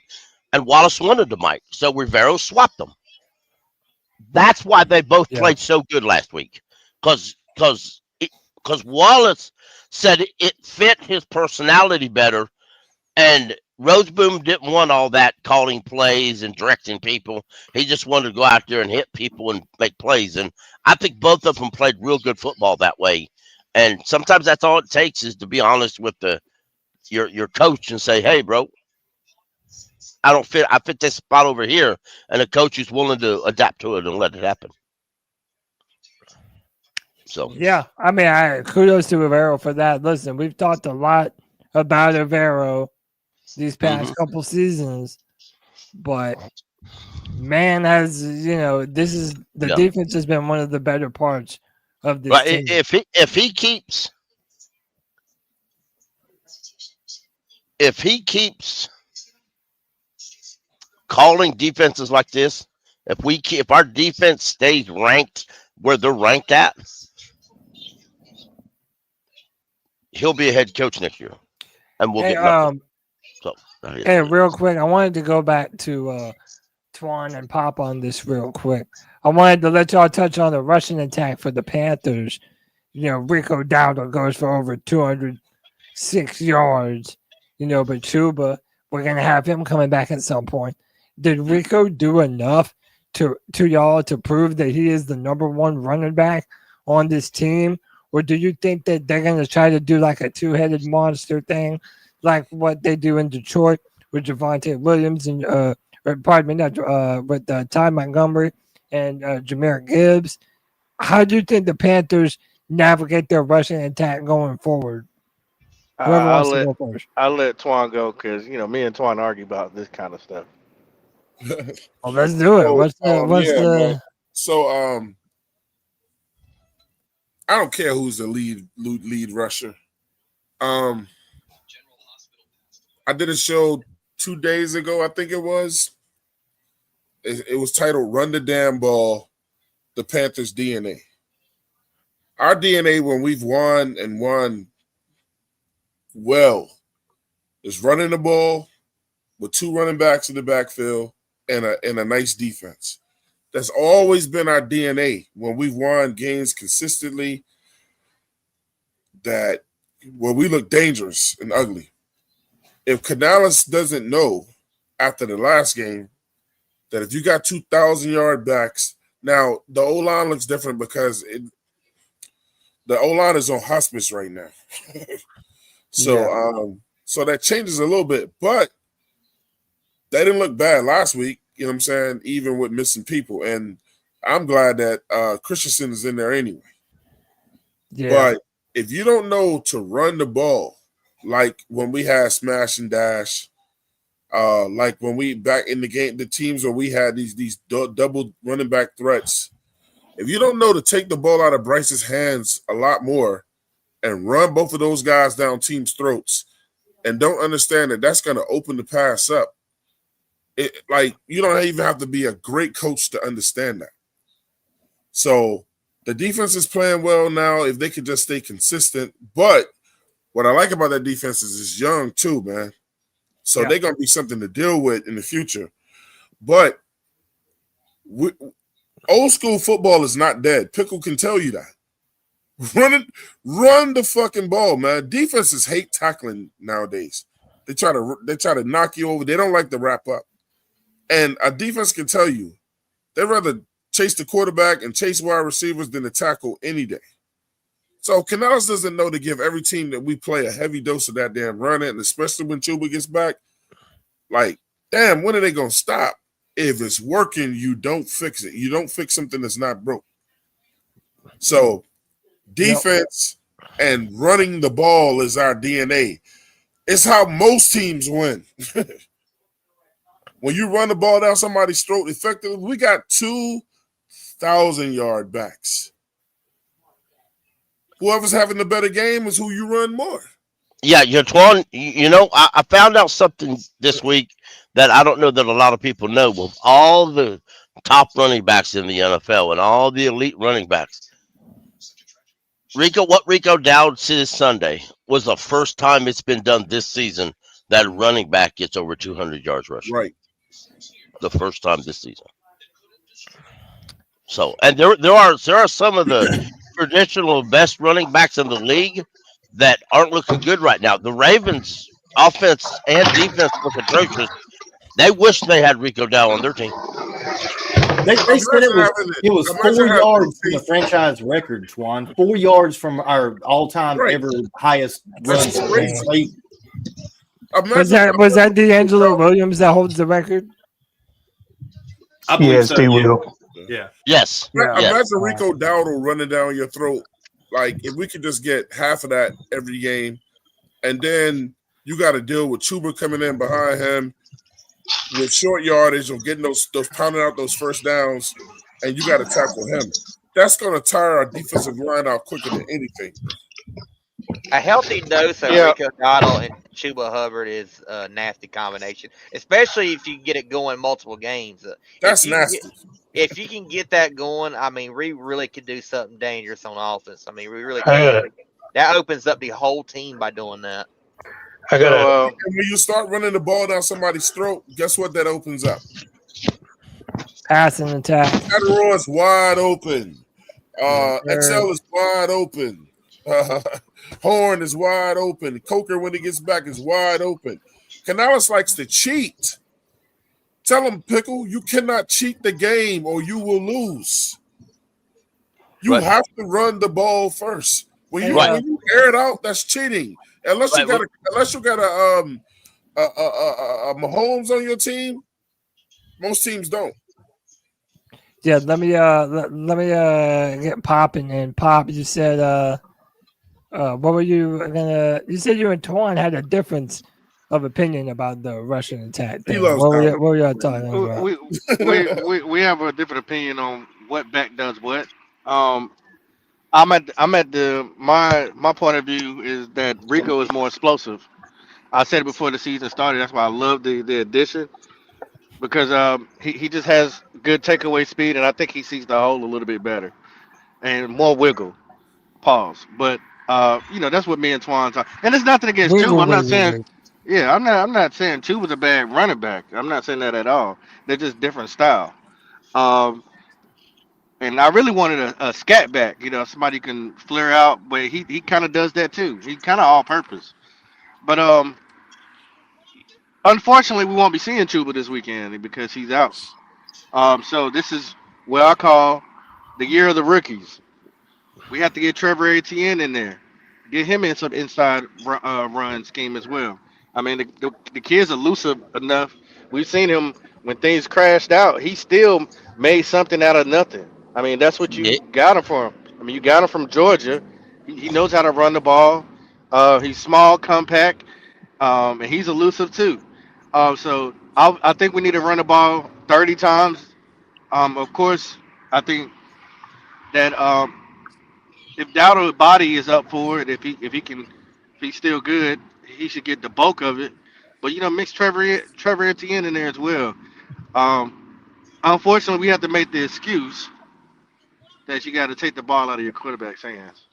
So the best thing to do is to run the ball and keep Dak Prescott on the bench as much as possible. I want to say one little quick thing, Cody, and that's this. Canales has to learn to start calling wheel routes when you got running backs like we got, because Dowdle is dynamic catching the ball, bro. Yeah. And you got to use one of these damn running backs as Bryce's check down, so that when he has nobody to go to, then like he used in the last game, then Bryce looks for Dowdle or he looks for Chuba to throw to go up the field. Yeah, Cody, 100%. Second option. Cody, can I hey guys, Yeah, man. Let me welcome welcome Red Swarm into the free for all. Swarm, what up, brother? Man, who What's let the good? bird seeds out? God good? damn it! I What's know, good, man. everybody? What's What's up, good? Red? What's good? What's I up, can't Red? call it, man. What's good? Hey, listen, I'm not coming in to Yes, you are. pick at Twan's point, but I do wanna add a counter thought to that. It's great to have a good run game, right? It's a compliment, however. That's not the way the current NFL. That's days gone by, Twan. That's days gone by. Teams aren't going back to trying to have a dominant run game be the focus of their team.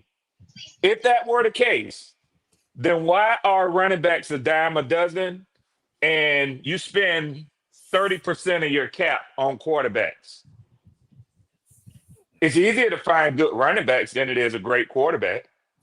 Right That's now, just the Ravens might disagree right now because they're well, they might atrocious at running. disagree, but look at what their record is.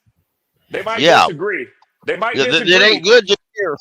Yeah, they might disagree, and they don't get them past Patrick Mahomes.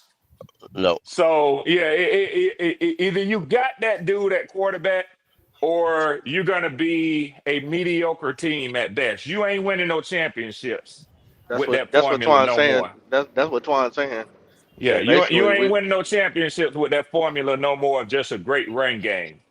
but you got to have a balance all the way around, though. I think that's what what I'm you saying. want You've to got have. to have That's balance, what you want to have. right? If you can't really win, to me, you can't win unless you have. I mean, Symmetry. yeah, you've got to have a balance. Yeah. And a lot to do with you can't, if all you have is a top level offense and your defense is trash, good luck. Yeah. You might win, but you probably won't. So Yeah. So. But we're talking about championship teams now. I'm just talking about week in and week out, consistently putting up enough wins by the end of the season, so you're in the playoff, you're in the dance, and then to go deep. You're absolutely right, Pickle. Not only can you talk about what you got to have on offense, but you got to have a complementary defense. Right. But I just not, and listen, it will be tough for me to say, Twan, that, hey, I don't think you could do it with just a great running game. I mean, with as much emphasis as my head coach just went to the podium the other day to say the identity of our offense is our running game. So he actually believes that. But if that kid Penix don't come along, we ain't going nowhere just on the back of Bijan. Yeah, no, that's the truth, man. You have to be versatile. You can't just be only a run first team and you can't pass the ball, or vice versa. You have to be versatile. But what I do think, but I do think specifically for the Panthers, all of Bryce's turnovers seem to come early in the game, like first quarter early in the game. I feel like if we're able to establish that run early and really establish the run, that's going to give us more opportunities for some open stuff downfield. We've gotten our tight ends involved. Mitchell Evans had a big time touchdown.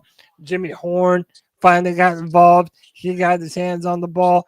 Xavier Legette got a touchdown. Like, whenever you were able to open up the run game, some of your other players on offense and your wide receiver core got to show some of what they were made of. So to me, if you want to be a good passing team, it it does involve being able to competently run the football when you need to.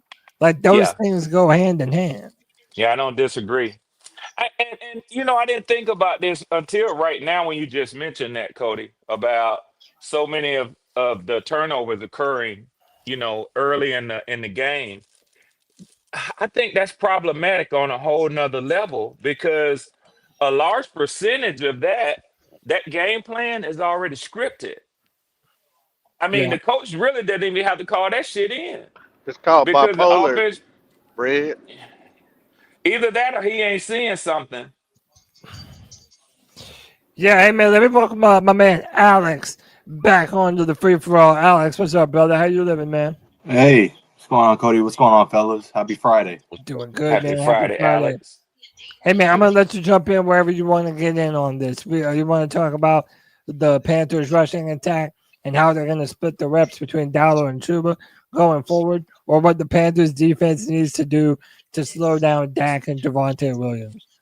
Yeah, no, I mean you brought it up best, Cody. I think we got to establish the run early, because as you guys have all alluded to, you guys have seen it.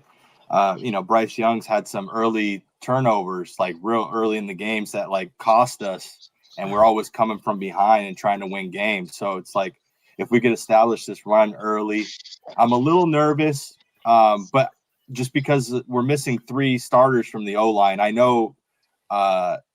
I know we all like Cade Mays at center. But I mean, at the end of the day, we are missing 3 starters, him, Hunt, and Taylor Moton most likely is going to miss the game. And we've been running strong on the right side consistently. So it's going to be interesting to see if we could keep establishing that run to the right side. But yeah, I mean, and then it's going to come down to playing good defense and trying to get some pressure on Dak Prescott because I still haven't seen enough QB pressure to like feel comfortable. I know you guys brought up the stats about like I think Pickle said what top 10, top 12 defense. So like I mean, right now our defense is ranked top 15. Yeah, I mean that's impressive to me, but I mean. I still think like with a team like Dallas, high-powered offense, and you guys brought up how Dak like he just picks apart zones. It's gonna be we got to get pressure on him. So I mean, like those are the 2 things to me that I got to see. I love that we're at home. I think the fans hopefully they show out this weekend. 2-0 at the bank. I mean, like let's keep it rolling. Let's go undefeated. So that's what I'm thinking. That's what I'm hopeful for. But we'll see. I think it's gonna be a good game. Yeah. They say y'all got a 12th man effect going on, Cody. 12th man effect? Yeah. Oh, I mean, that's what I've been hearing. Y'all got a 12th man effect going on at home. Oh, hey man, I'm really proud of this team at home. What we've been able to do, man. Yeah, that's if they can get back to 500, and then you got the Jets next week. I mean, you never know. That's the biggest thing. This is a big game this weekend. We know, there's going to be a lot of Cowboys fans there. There always is. Yeah, but what I want to they got to all be walking out in the 4th quarter. Right. What I want to see is last week,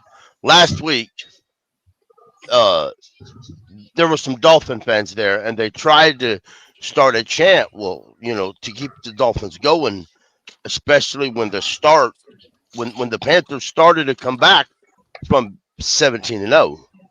As normal would be, Panther fans, instead of shutting up and being quiet like they normally are, they booed that chant down and started their own keep pounding chant. That's the difference I've been wanting to see from the home crowd.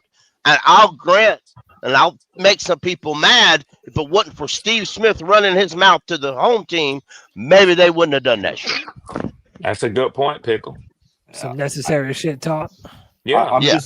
I'm just hoping that you don't want to. The one thing you don't want to see with this game is you don't want to be seeing 3rd and longs, and you're hoping that Bryce Young has to. I mean, granted, he's going to have to make some plays on Sunday. Like, I understand that, but I don't want to see consistently we're in a 3rd and long, 3rd and 9, 3rd and 15, 3rd and 12s, and he's going to have to make a play, because that's going to be tough, just because we're like, to me, we're missing our whole offensive line. So it's like, I know they're not the greatest on defense, but still, when you're missing players, and we don't have we don't have the luxury of missing too many guys. So that's the biggest thing. We're missing our right tackle. And right that's guard. But okay, all right. I understand that, but let's be real. Brady Christian looked as good as Robert Hunt looked, and because I ain't seen no running back put up over 200 yards for the Panthers when Robert Hunt is the starting offensive guard. I'm just saying, that's fact. And Austin Corbett should have never been given another contract. Bro, Brady Christensen is one of the unsung heroes of this team. He will fill in at any position on the O-line, come in and ball out, man. The dude's been asked to play literally every position on the line. He's pretty much a starter in my book. The ahead, thing with missing missing Moten, he's our best offensive lineman. The backup, Josh Nyman, trash. At least when he tried to play left tackle, maybe slightly better at right tackle, but that especially is all the good we had on that right side. Moten was a big part of that, and he's never been known as a great blocker, but he stepped it up this season a little bit. And bro, he's like 6 feet 8 inches tall. Whenever you're that, there's a point when being tall, when you get some diminishing returns, you're almost a little bit too tall, because you need to be able to get your pads and your hands leverage. You need to get leverage. So I don't know how much that benefits him being a 6'9" giant out here, taller than everybody else. And it's just the Cowboys have a good edge rusher, a rookie that we all liked a lot, Donovan Ezeraku out of Boston College. That's it's going to be a good matchup, but him being out worries me far more than Austin Corbett, obviously, at center, and Robert Hunt at right guard, which I never thought I would say that, because Robert Hunt has been one of the key additions to this offensive line in recent years. And that goes to coaching. To me, I love their offensive line coach here in Carolina. I think they have that next man up mentality. Yeah. And these guys have stepped in, and like Pickle said, I mean, Christensen has stepped in, and he's played just fine. Like, it's almost like, we paid Robert Hunt all this money, but I mean, look at Christensen. He stepped in, and granted, you could say what you want. I mean, Miami, not the greatest defense in the world either, but I mean, at the same time, he did have some great blocks out there. You saw it, and Dowdle had over 200 yards rushing. So I mean, you got to give kudos to where it needs to be. And Christensen, he did a great job last week. Yeah, I know that. Guys, I'm going to drop out here real quick. Go ahead. I'm going to drop out. My phone's about dead, and y'all have a great evening. I'll keep listening. Keep pounding. Keep pounding, man. Have a great one, brother. You too, brother. Keep getting pounded. Hey, Cody, I got a question for you. No, he did. Boy, you fucked up, bro. Cody, I got a question for y'all. Do y'all think that Jadeveon Clowney plays into the game at all, or you just y'all know him well enough to know he ain't shit? Okay, let me tell you why no. Okay, because there were a couple Panthers fans, white chocolate, who kept on saying that we made such a mistake letting Jadeveon Clowney go, and that we needed his veteran leadership and all this bullshit. Bro, it's like I really don't believe he wanted to be here, if I'm being honest with you. But number two, I just think his game-changing ability has left him. I don't think he is the type of talent that is that number one pick like he was drafted to be. I just don't see it. If there's ever been a number one overall bust, Cody, I would have to agree with you. I ain't saying he's it, but he's in the conversation, because the point that Pickle just made, I think I agree with, and I think I know where Pickle's going. He's always played good when he had the top dog on the other side of him. But Yep. for him to be the lead dog and Yeah, say, hey, he I'm ain't going to at it. lead this line, y'all follow me, he ain't never done that, man. No, no, he never has. It never has. And that's right. I mean, and I listen. If he was a second or third round or late first, it really wouldn't matter a lot. Right, right. But I tell you what, um, he just never he's never even really been a good pass rusher. He's been known throughout his career as a run stopper. Run blocker, and that's primarily Until why we last year, signed him till last in year free he was in agency. Carolina and he could do that. Yeah. Do y'all think that one hit in college that was run all over ESPN, Yeah, NBC, propelled you him. think that shit made that money for him? Oh, Cody? absolutely. Yeah, I I do That too. think one so. that one clip made They him still always talk the about money he's that. at. Hell yeah. Hell yeah. And I think, like you said, Jake, I mean, they still talk about it, but it was a hell of a motherfucking play, man. Oh, I'm bro, sorry. he laid the boom on him. We're like, He no, did. no one can ever take that away from him. That was one of the all-time Right. badass hits in college Yes. football But ever. I'll But say this, and it ain't got nothing to do with the topic, but I'm gonna throw it out there anyway because I'm tired of his damn name connecting my Panthers. Brian Burns is the same fucking way. He ain't jack shit by himself. He always has to have help around him to be I one agree. damn little thing. I I said it and agree. I'm done. Everybody's loving on some Brian Burns, and he's leading the NFL in sacks right now, I believe. But hey, man, he's on a damn good team that's getting pressure all up and down that defensive line. I'm not hating. I'm just saying there was a reason why he was never able to do that here, man. I'm And just Cody, just me as a dude, as a man, listen, a chick leaves me. I might look at her, and if I see her out in the grocery store or whatever else, and be like, "Damn, she looks good." But you ain't gonna never hear me say it, though. You ain't gonna never yeah, hear me say it. yeah, right. You You know what I'm can't, saying, Cody? yeah, Pickle, you it's just a can't line, say and it I'm out not loud. going, yeah, Yeah, man, yeah. yeah. Cough, It's cough, just a Eddie, line. Eddie on, Pinheiro. just on principle. No, Right. no, ain't nobody give a damn about Eddie P. Not Eddie Cough, P. Eddie P. Player of the week. I don't give a damn Special about Eddie teams. P. Swaggy Eddie P. You know what he stands for, don't you? Don't start. No, Don't don't start, say it, Pickle. Don't Don't start. say it, No, Pickle. no, Pickle, no. I got my ice cream. I'm ready to go. Hey, it I ain't know midnight. you are, Pickle. It ain't midnight, Pickle. Calm down. Yeah, you Pickle know what? sound like he ready to go. Nobody Pickle, it's has too early for ice nobody cream, man. nobody has confused Eddie Pinero with Eddie Peanuts. But it's that way. I'm about to go get me some ice cream, Pickle. Okay. Hey, Swarm, since I got you here, man, are you disappointed with the production through what 6 weeks now? Going on 6 weeks of Jalen Walker. How are you feeling about y'all's first round pick, man? Because we never got to Oh. talk. We never got to talk, bro. I was in attendance for that shellacking that the Panthers put on the Birds in the bank, bro. I Yeah. was not expecting it, to say the least, but I was surprised at how y'all's defense just wasn't able to stop damn near anything Carolina was doing. And Swarm, we left points on the board because there were a couple big time misses from Bryce in that game. But just overall, man, Jalen Walker and y'all's defense so far, man. Yeah, no, I'm very pleased with what we've gotten out of Jalen Walker so far. Okay. Matter of fact, I'm over the moon with all of our rookie class, man.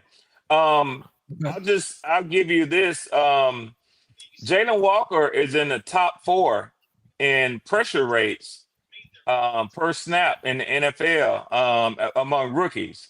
Abdul Carter is 1. Michael Williams is 2. I'm sorry, James Pierce Jr. is 2. Michael Williams is 3, and Jalen Walker is 4. So I don't have any complaints regarding my rookie edge rushers. And hell, man, Xavier Watts just won NFC Defensive Rookie of the Month for the first month. So nah, man, I'm really happy. I got the number 2 ranked defense in the NFL. I mean, I'm real high on this defense, man. And again, I attribute it as much as it is to the young talent. You know, Ruka Roro, Brandon Dorlus, um, um, uh, Zach Harrison in his 3rd year from Ohio State. Some of those boys in the on up in the middle of the line. I attribute it to us bringing in um, Jeff Ulbrich to be our defensive coordinator. If you look at the rise that the Falcons defense has made from last year, and you look at the fall off that the Jets defense has made since last year, I point to one thing, and that's Jeff Ulbrich coming over here and leaving there. Okay. I know one thing. That shellacking we gave y'all though was glorious. I will say. It was. Oh yeah. Enjoy that. It was a game. It was a game. You know, it was a game, and it was a bad game for us. It was by far our worst game this season. It was y'all's best game this season. You know, but I said if we came out of the first 4 weeks at 1-3, I would understand it. 2-2, I would be happy. 3-1, I had no expectation of, and nobody could tell me shit if we had come out of that stretch at 3-1 or 4-0. Now, we played the Buccaneers, we played the Vikings, we played y'all, and we played the Commanders. You played a team that lines up across from you. So, you know, motherfuckers try to tell me that Jaden Daniels wasn't there, this and that. That's fine. That's fine. And it's fair. But the point is, at the end of the day, we got a W, they got an L. You know, we lost to a Tampa Bay Buccaneers, which by many are considered Baker Mayfield to be in the MVP conversation. They lead our division yet again, and they're one of the top 5 teams by most metrics in the NFL. And we played them to a 3-point game. What is a mystery to a lot of people still is what happened in the game with y'all. You know, but I ain't trying to study it no more. I look at it like this. We got our ass whipped in every phase of the game. Every phase. To me, it's simple. That's what happened. Listen, you don't get shut out, especially 30-0, if you don't play poorly on offense and defense. So that happened. Let me tell you something about that, Red Swarm, and I appreciate you coming on tonight, and especially talking about that hurtful, painful loss, 30-0. Yeah. I would have never, ever guessed that was going to happen, to be honest, first of all. Yeah. But here's the crazy thing. I don't even know where you reside, but here around Charlotte, the local media absolutely cooked the Panthers after a 30-0 shutout. They said that Atlanta played bad and that we didn't really do anything good. It was all Atlanta's fault. A lot of the local media, I'm not talking about podcasters like Cody. I'm talking about people on the radio, people on TV. This is the type of talk that we heard in the local media around here, around Charlotte, was that the Panthers didn't really do anything good. It's just that Atlanta played so bad that we were able to shut them out and beat them 30-0. So I really appreciate you coming on here on the longest run of the Panthers pocket and explain. Yeah, I did too, and I appreciate you explaining your side of it. Yeah, yeah. Right. I heard a lot of that on XM radio. It very rare. Nobody talked about Panthers playing good. It's how bad Atlanta played. But y'all, we've all been fans long enough to know this. On November the 16th, our team travels to Atlanta, and we all know payback's a bitch. So don't come back crying and boo-hooing if we lay an egg in Atlanta. Yeah, well, we're set up to get swept now because you got the advantage. You got the first game. So traditionally, that's how it happens, ain't it, Red? That's how it happens. That's right. That's right. And we typically split. So you know, Atlanta's got a whole serve at home court because if they don't, I don't give a damn what the records are going into that game. You don't have been swept just like last year. The Tampa Bay Buccaneers, I don't give a damn that they won the division. I'll never let them forget that we swept them last year. But you know what's funny about the Swarm? I feel like historically the Panthers played better against the Falcons in Atlanta, and Atlanta plays better against the Panthers in Carolina. So I feel like Yeah. it's almost reversed that way. So, maybe the tide does change. A lot about our team is riding on the next few weeks. Like, we're still kind of wondering who we are as a football team. We started out slow, but then we've also had some turnovers that really hurt us. If we don't fumble early in that Cardinals game, you can see us winning that game against Arizona. And then, we come back to beat the Dolphins. This game against the Cowboys really is going to go a long way in showing us who we are Yeah, Cody, as it a goes a long football way. team. Absolutely. And welcome, Chooks, to the Free For All. What's up, Chooks? Yeah, thank you. Have a happy Friday, happy Free for All Friday. Appreciate you, man. Yeah, this is a very important game. And to be honest with you, and I saw Pickle's post, like the playoffs are going to look very, very different. A lot of big names that you usually see are not going to be there. And like it or not, Coker being ready, it seems to me, I think this team, I hope this team can now listen, Dave, see the urgency, because this is an important game. This is very important. If they want to do anything for this year, this is important. If you ask yourself, right, if we're 2-2 these next games, which 2 games would you want to win? You would want to win the Cowboys and Packers game and lose the Jets and Bills. Now you're saying to yourself, why would I lose to the Jets? The Jets suck. It's NFC wins and conference wins.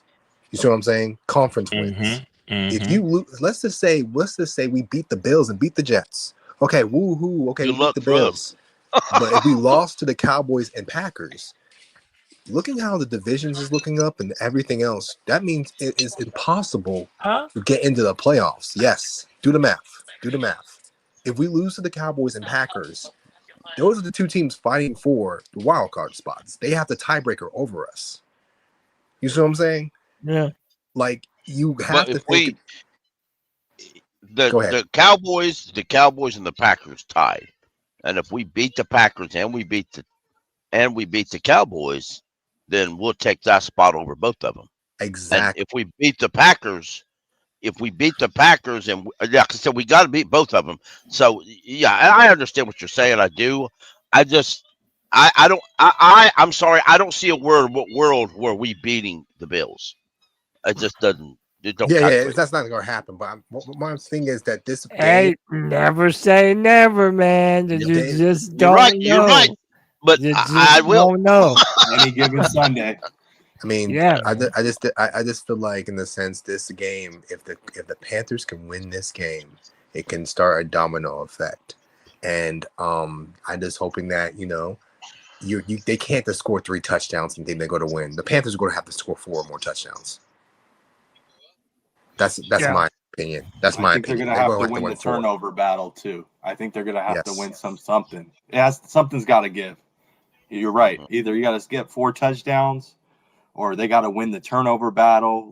Or shorten the game with Rico Dowdle. Shorten the game. Well, I mean, let's remember the defense. The Cowboys have the worst ranked defense in the NFL this year. They are last in every single category except for run stopping, and they are 22nd, where the Panthers are 14th. They are literally humiliating in every ranking on defense. They currently have the NFL's worst defense. Think about that, folks. Think of all the bad defenses out there in the NFL. The Cowboys have the worst. They are ranked 32nd in every category except for run stopping, which they are ranked 22nd, and the Panthers are ranked 14th. It's crazy that you say that, Pickle, because every time, maybe it's just because of the years past, but it's like, I know you brought up we're a top 15 defense. It just freaks me out that because the Cowboys offense is so potent that I'm like worried that maybe our defense doesn't do enough, even though we've already seen in a month or so that our defense has been pretty good. If we don't put pressure on Dak Prescott, it's gonna be a long day. It's gonna be a long day. I think right now. That's the main. Right. Besides Bryce Young taking care of the ball, besides that, the next important thing that we have to do is we cannot let Dak Prescott take over the game. But I cannot let it happen. I would not be mad if we lose 35-28. I will be mad if we lost 31-17. That's what I'm thinking. Like, that's what I'm. If the offense does this job, okay, that's what we lost, but we at least put up points. We at least the defense couldn't stop anybody. But if we don't put up points in this game, that's when I'm going to be pissed. That's my only thing. If we don't put up 3 touchdowns in this game, I'm pissed. I'll be honest with you. I think we'll put up more than 3. I really do. I think this game very well, if our defense doesn't show up, and it should, because let's remember, right now Rivero's taking credit for this defensive being ranked as high as they are. Because I mean, I typed in Dallas Cowboys defensive rankings. And I did the other day, and I did the very same thing for the Panthers, just for curiosity's sake, yet Thursday. And I was seriously surprised with how well the Panthers were ranked. Because the Panthers are ranked very high on defense. And Rivero tapped himself on the back. Now, some of y'all know how bad I hate Rivero. You know it's hard for me to tell you this. But if Rivero, I personally believe Rivero's got a plan he's been working on all year when situations where they're not getting good sacks. And Dean brought it up earlier. The players had a pass rush only meeting today, or this week. They wanted to iron this out pass rush. They know they have to get more pass rush. The opportunities are there. You're just slipping. What's his name? Princely Scorton the other day had one in his grasp and he just slipped. That stuff's on them. They have to roll it out. I believe when it comes, it'll come in droves. It often does. And I want to see it come in this game. If there's one game on this whole schedule I want to win this year is a Cowboy game. And y'all, I want to walk into work and strut my stuff. I would love for us to give a beat down to the Cowboys. Cowboy fans. I want to talk shit to my dad, bro. Y'all just don't understand, man. He's already. No, I understand. He's already talking shit. I think when I look at y'all's matchup, what I see is just based on the numbers and how the season has gone is y'all have to control the clock. And the reason for that, and you largely got to do it with your run defense, because if you get into a shootout with Dax and you're trying to match points and match passing yards, that's a bad recipe for the Panthers, because that's where Dak is elite at, not just good this year. He's playing at an elite level passing the football. So, and that's been without CD Lamb. He's finding whoever is open and he's getting them the ball. And I think that y'all's run defense is a top 10 y'all's running game, y'all's run offense is a top 10 running offense. So that's the strength of your offense, not your passing offense.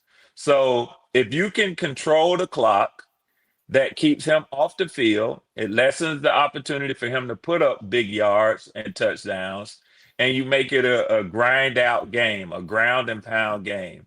Y'all have to make this game gritty and ugly to win against Dallas. Because if it turns into an air game, finesse football, that's giving them the cards. That's putting the ball in their court. Yeah, playing to their strength for sure. That's why I agree with what Dee said earlier. Man, run the ball and keep Dak Prescott off the field completely. I mean, just ball control. Run the ball Cody, down their throat, and you can. They do not have a good running defense. They're bottom of the NFL. And Cody, you got to do it from the opening kickoff. I would say in a game like this, that's this important, and knowing how Dak has been playing offensively, I wouldn't even let him get the ball first. If we won the coin toss, a lot of teams like to defer. I could see Canella as taking the ball and establishing the run game from the beginning. Make Dak sit over there for 8 minutes before he ever touches the ball. Just grind it out, man. Yeah, I love that. Establish the run early. And like I said before, man, Bryce seems to have those turnover issues in the beginning of games. Again, I'm not saying that you have to like protect your team from Bryce, but I think it would be beneficial if you let Bryce feel like he can lean on the running game early on, so that way he's more comfortable and confident when he does drop back to pass, because the defenses are probably going to be loading the box a little bit more to try to stop a Rico Dowdle, who, by the way, is going against his former team. So all that matters, man. There's a flow to the game that you have to get right, and if you don't, then they can be hurting you in the third and fourth quarter. And Cody, to me, I don't think it would. Oh, my bad. Go ahead, Dave. Yeah. Yeah, I was going to say, Swarm, to the scenario you were pointing towards, what Panthers fans would need to play out at that point was our young players making plays. A Damani Richardson coming up with another fumble recovery would be his third for the season, or a Chow Smith-Wade coming up with another pick six. If we're really put in that situation where we're going run and gun against Dak Prescott and the Cowboys, I don't think there's many Panthers fans out there that are going to say that we have a better roster than the Cowboys. We know what position we're in going into this game. And I think you're exactly right. If we can establish that run and then play off the play action pass behind that and maybe using Bryce's legs some, yeah, we got a shot. But if we're sitting back in that zone, letting Dak Prescott pick us apart, then we're really relying on some young players, maybe like a Latham Ransom, to come up with a game-changing play to make this thing happen for the Panthers on Sunday. I agree 100%. Michael, I saw you had your hand up. Go ahead. Yeah, I saw him too. I was going to say Mike. Okay. Yeah, most importantly, I want to see us clean up these penalties, man, because that's what's actually kind of killing us in some of these games is the penalties, because, mind you, I don't like the way that our team has been getting all these penalties at all, because sometimes they'll help us out, but then sometimes they won't. But at the same time, like, I'm just sick and tired of us getting penalties at the end of the day, and it's just so like stupid how we always like have these like different penalties against us. But I mean, some of them were kind of okay, yeah, we'll let it go. But then like sometimes it'll come to bite us around the butt is how I put it. So yeah, that's all I have to say. Yeah, no, that's true. I mean, Mike, that's true. The penalties, we definitely gotta clean it up. Hopefully that next week it's a little bit better. I mean, last year we played Dallas. I mean, Cooper Rush had over 200 yards, 3 touchdowns, no picks. And that's with Cooper Rush. So, I mean, and I know Rico had 150 yards against us. So we just got to – I think, obviously, this year, to me, seems like a better defense this year on our side.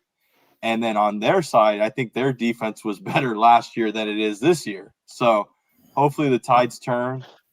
This is like you guys were bringing up. This is a huge game. This is a huge game for Carolina. They're at home. To get out of this and be 500 and then go to the Jets next week, I mean, that's all you could ask for.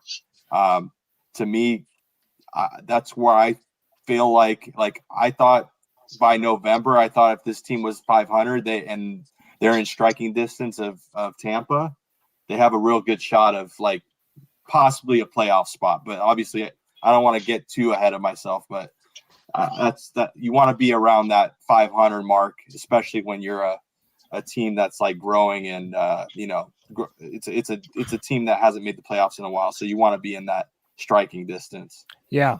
Hey, so another thing too, shout out to Josh P. It looks like Jalen Coker might be back. He's a game day decision. Yeah. What does Jalen Coker do for this offense if he's able to get back into the game? I mean, listen, down the stretch last year, in my opinion, he was Bryce's number one wide receiver, just because they had built up such a relationship and he was able to get the ball into his hands dependably, reliably. Coker never dropped anything. So what do we think this could do for the offense this week for the passing attack? Cody, he gave us hell week 18. I'll let y'all speak on your guy, but I'm Yes, he just saying, did. man. Yes, he Yeah. did. I We think had the his difference- father on the show too. We were able to interview Yeah, him. He's great Jamal interview. Coker. He's a real cool guy. Yeah, man, I'm very excited. I think this could be a great thing for the offense. And part of the reason why we traded Adam Thielen away was because of Jalen Coker and how optimistic we were about what he was going to be for us going forward and what type of slot receiver he can be for us. Go ahead, y'all.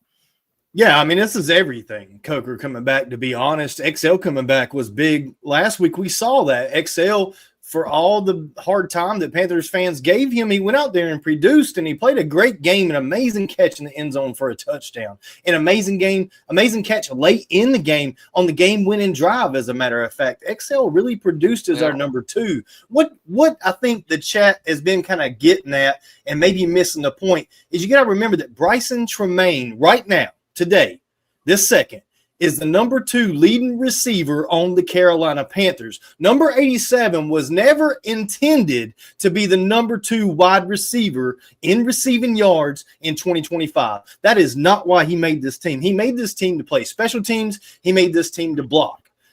And he plays on both sides. He tackles on special teams too, but he was never meant to go out there as the number 2 wide receiver. And that's been in his role this year, especially when David Moore went down the first play of the game against the Patriots. And then we get mad at the offense for not being able to produce, but we had a great wide receiving core, but we traded Adam Thielen. We didn't activate Jimmy Horn. We left Bryson Tremaine out there as our number 2 after David Moore went down. And we got the results that, honestly, we should have expected. We should have expected those types of results. If you watch Tremaine on the field on Sunday, and I don't know that y'all pay him much attention, man, he runs go routes constantly. He's just moving the defense. He's a decoy. And that's not really what you want in your number 2 wide receiver. You want a guy like XL with those physical attributes that can go up and make plays that we saw him make last Sunday. This is why the Panthers are in the situation that they're in, because Hunter Renfrow still looks hurt to me, Cody. He doesn't look like he's 100%. He doesn't look like the guy that was exactly on the Raiders. I see now why Dave Canales wanted to start him on the practice squad. Did it work out for the Panthers that way? No, but I see what he was saying. He needs a little more time, Renfrow, to get healthy. Coker coming back, just like Red Swarm pointed out, Coker was the guy that caught 3 passes in a row from Bryce Young in a game-winning drive in overtime to win that game against Atlanta. He's huge coming back. If he's healthy and 100%, if the XL's healthy and 100%, it doesn't even matter how many snaps Renfrow gets to that point. I think Renfrow is still effective, but I still think he's not where he needs to be 100%. But if Coker is good to go, XL is good to go, we know what T-Mac's been doing. T-Mac has already racked up 351 yards as a rookie for the Carolina Panthers. Yet to catch a touchdown, but hopefully we'll see that on Sunday. I just keep waiting each and every week. It's going to be T-Mac's week to finally catch a touchdown, and then I can brag about it to everybody online. But it's coming up. It's the wide receiver core getting healthy is going to be the difference in this offense, guys, especially with the explosion of Rico Dowdle last week and franchise-setting numbers almost. I think we've got a lot to be hopeful for with Coker coming back, or at least XL just being healthy. I think that's enough reason to cheer for this offense and have a little confidence going against this porous defense of Dallas. Yes, sir, man. Dude, very well said. I don't think Go ahead, Dawn. I don't think Coker coming back should change anything, though. Because if we start paying attention to Coker when he comes back, then that's changing the game plan. I think we continue to do what we've been doing and running the ball down people's throats, and wherever Coker fits in is where he gets in. You know, I mean, I'm not like Coker comes back and then we just start automatically throwing the all. Again, we're getting greedy with the wide receiver shit because now you're putting the ball back in Bryce's hands for us to win.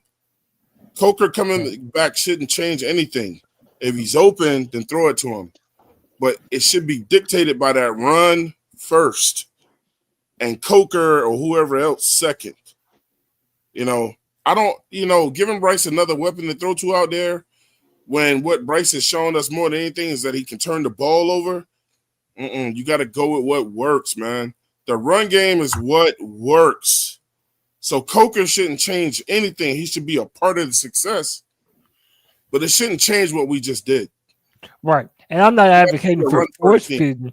I don't want to force feed him the ball, but My thing is this one: if he's open, get him the ball. I just You said if know he's what I open, mean? throw Yeah, it to him. Shit. If he's able to find that Jay- sweet spot, yeah, let him do his thing. It's JT crazy. Oh, go ahead, Jake. Now I'm gonna say JT Sanders is supposed to be was he questionable for Sunday? He might be playing too. Yeah, JT also might be playing. We're Yeah. getting healthy at the right time. That's why, dude, if you're gonna incur injuries, let them happen at the start of the season, so that way you're getting healthy at the right time. Let me welcome in my boy to the Free for All West, Justin, back in the building. What's up, baby? How you living, dog? What's up, baby? How's everybody doing? Chilling, man. Doing good, man. Hey, what do you make about this matchup between the Cowboys and the Panthers, man? Man, I just hope we win. All right. Look, at this point, everything's a question mark for me because, like, one game we play like we're ready, next game we play like we don't know what the fuck we're doing. And, let's make up our minds here. Can we play football or can we not?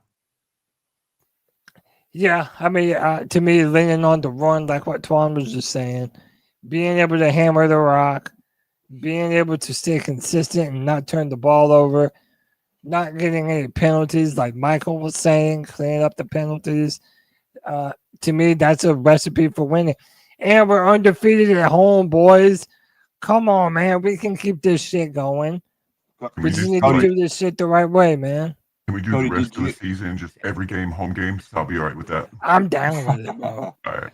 I'm down Cody, with it. Go ahead, I don't Alex. know if you guys brought it up. I mean, I know David Newton an hour ago he apologized. I don't know if you guys. Yeah, we can talk about this. Yeah, and I posted a message just thanking him. You know, people make mistakes. I myself have made a few mistakes in my life. I'm not perfect, and I've already deleted them. You know what? I shouldn't be attacked. I shouldn't be attacked just because I say people make mistakes. Yeah. All right, so let's jump into this, right? So, for those of you who don't know, David Newton was interviewing Xavier Legette in the locker room. And for those of you that don't already know this, Xavier Legette's father passed away in 2019. David Newton also knows this because he's written an article about his parents passing away. Well, I want you to acknowledge, listen for the question that Dave asked Xavier, and then his follow-up to it, but also watch the change of demeanor on Xavier Legette's face after the question's asked. The Cowboys were always America's team. Did you grow up following them or anything? Oh, yeah, when I was a little man, my daddy was a Cowboy fan. I take it he won't be this week. Oh, no. For sure ain't a Cowboy fan. No more. So you see on his face, even the sigh at the end, that it rubbed him the wrong way, man. And it was like, to me, when I first saw it, to me, it almost felt like David Newton was intending to be mean-spirited the way he asked the question. Now, I want to pull up his response because Twitter has been on David Newton's neck all day. All day. Now, they have been on his neck frequently for a bunch of different things before, but this is one of the louder times that Panthers fan base as a collective has really come out and taken umbrage with what David Newton said. He put out this. He said, I've been in touch with the Panthers and I've also reached out to Xavier Legette to apologize for my question Thursday regarding his late father's Cowboys fandom. There is no excuse for my forgetting a hard moment in X's life. I have nothing but respect for Xavier. It was an innocent mistake on my part, but a hurtful one, and I hope he will accept my apology. I'm just going to bounce this to y'all. What did y'all make of this whole thing? What did you make of the whole thing? A lot of people have been calling for David Newton to resign for a long time due to the amount of times that he'll misspell a person's name or post a different picture rather than the player that he's talking about. He's asked a bunch of dumb questions before. I even posted a clip on Twitter that's now viral of David Newton asking a question to NASCAR racer Tony Stewart back in the day, and Tony Stewart's laid into David Newton. But what do you guys make of this whole situation? Alex, you brought it up, so I'll let you jump in first. What did you think of this whole thing, man? I mean, and this, mind you, I didn't watch the video until you just showed it to all of us right now. So for me, and then obviously seeing the apology, to me personally, I think it was an honest mistake. I think he, at least in this situation, I think he didn't realize that, or he forgot that XL's father passed away. And when he was asking, and then he said, like, so I'm assuming he's not a Cowboys fan this week. I don't think his intent was that obviously he passed away. I think it was more that his son plays for the Panthers, and I think it was an honest mistake that he didn't realize. That's just me personally. I mean, I can see that. But, and I don't know how old David Newton is. I feel like he's probably a little bit older, and we all forget things. I mean, it happens. I literally, on this space, on this tonight, on this show, I said Drake May instead of K Mays. I mean, yeah. So it happens. So that's why to me, I wish we had Drake May playing center. That'd be some roster adjustments. Yeah, exactly. Nobody's really Drake May playing. Okay, so I'm going to say something that everybody's not going to agree with. I think he should probably hang it up at this point. A lot of people online do agree with you. Let me tell you why. Because it's not if you make a mistake. It's how many times you keep making the same mistake. Yeah, it's a lot. And David Newton, and he has a track record. So do I think he meant to do this? No. Because you would have to be an evil person to do some fuck shit like that, bro. Yeah, exactly. Yeah. I don't think he meant it. But when you've made so many mistakes, then your honest mistakes are not taken seriously. So if it's going to fuck with the team, and it might be time for them to step away. I've seen a lot of people have to step away from egregious mistakes they've made and shit they've said at the wrong time, bro. I don't disagree with Twan. I really, a lot of times he's done it might be that time, Twan, that he needs, maybe ESPN needs to say, hey, let's move you over here to another place. Let's give you a different assignment. Clearly, you're not into the Carolina Panthers because XL not only lost his father, but his mother in high school as well.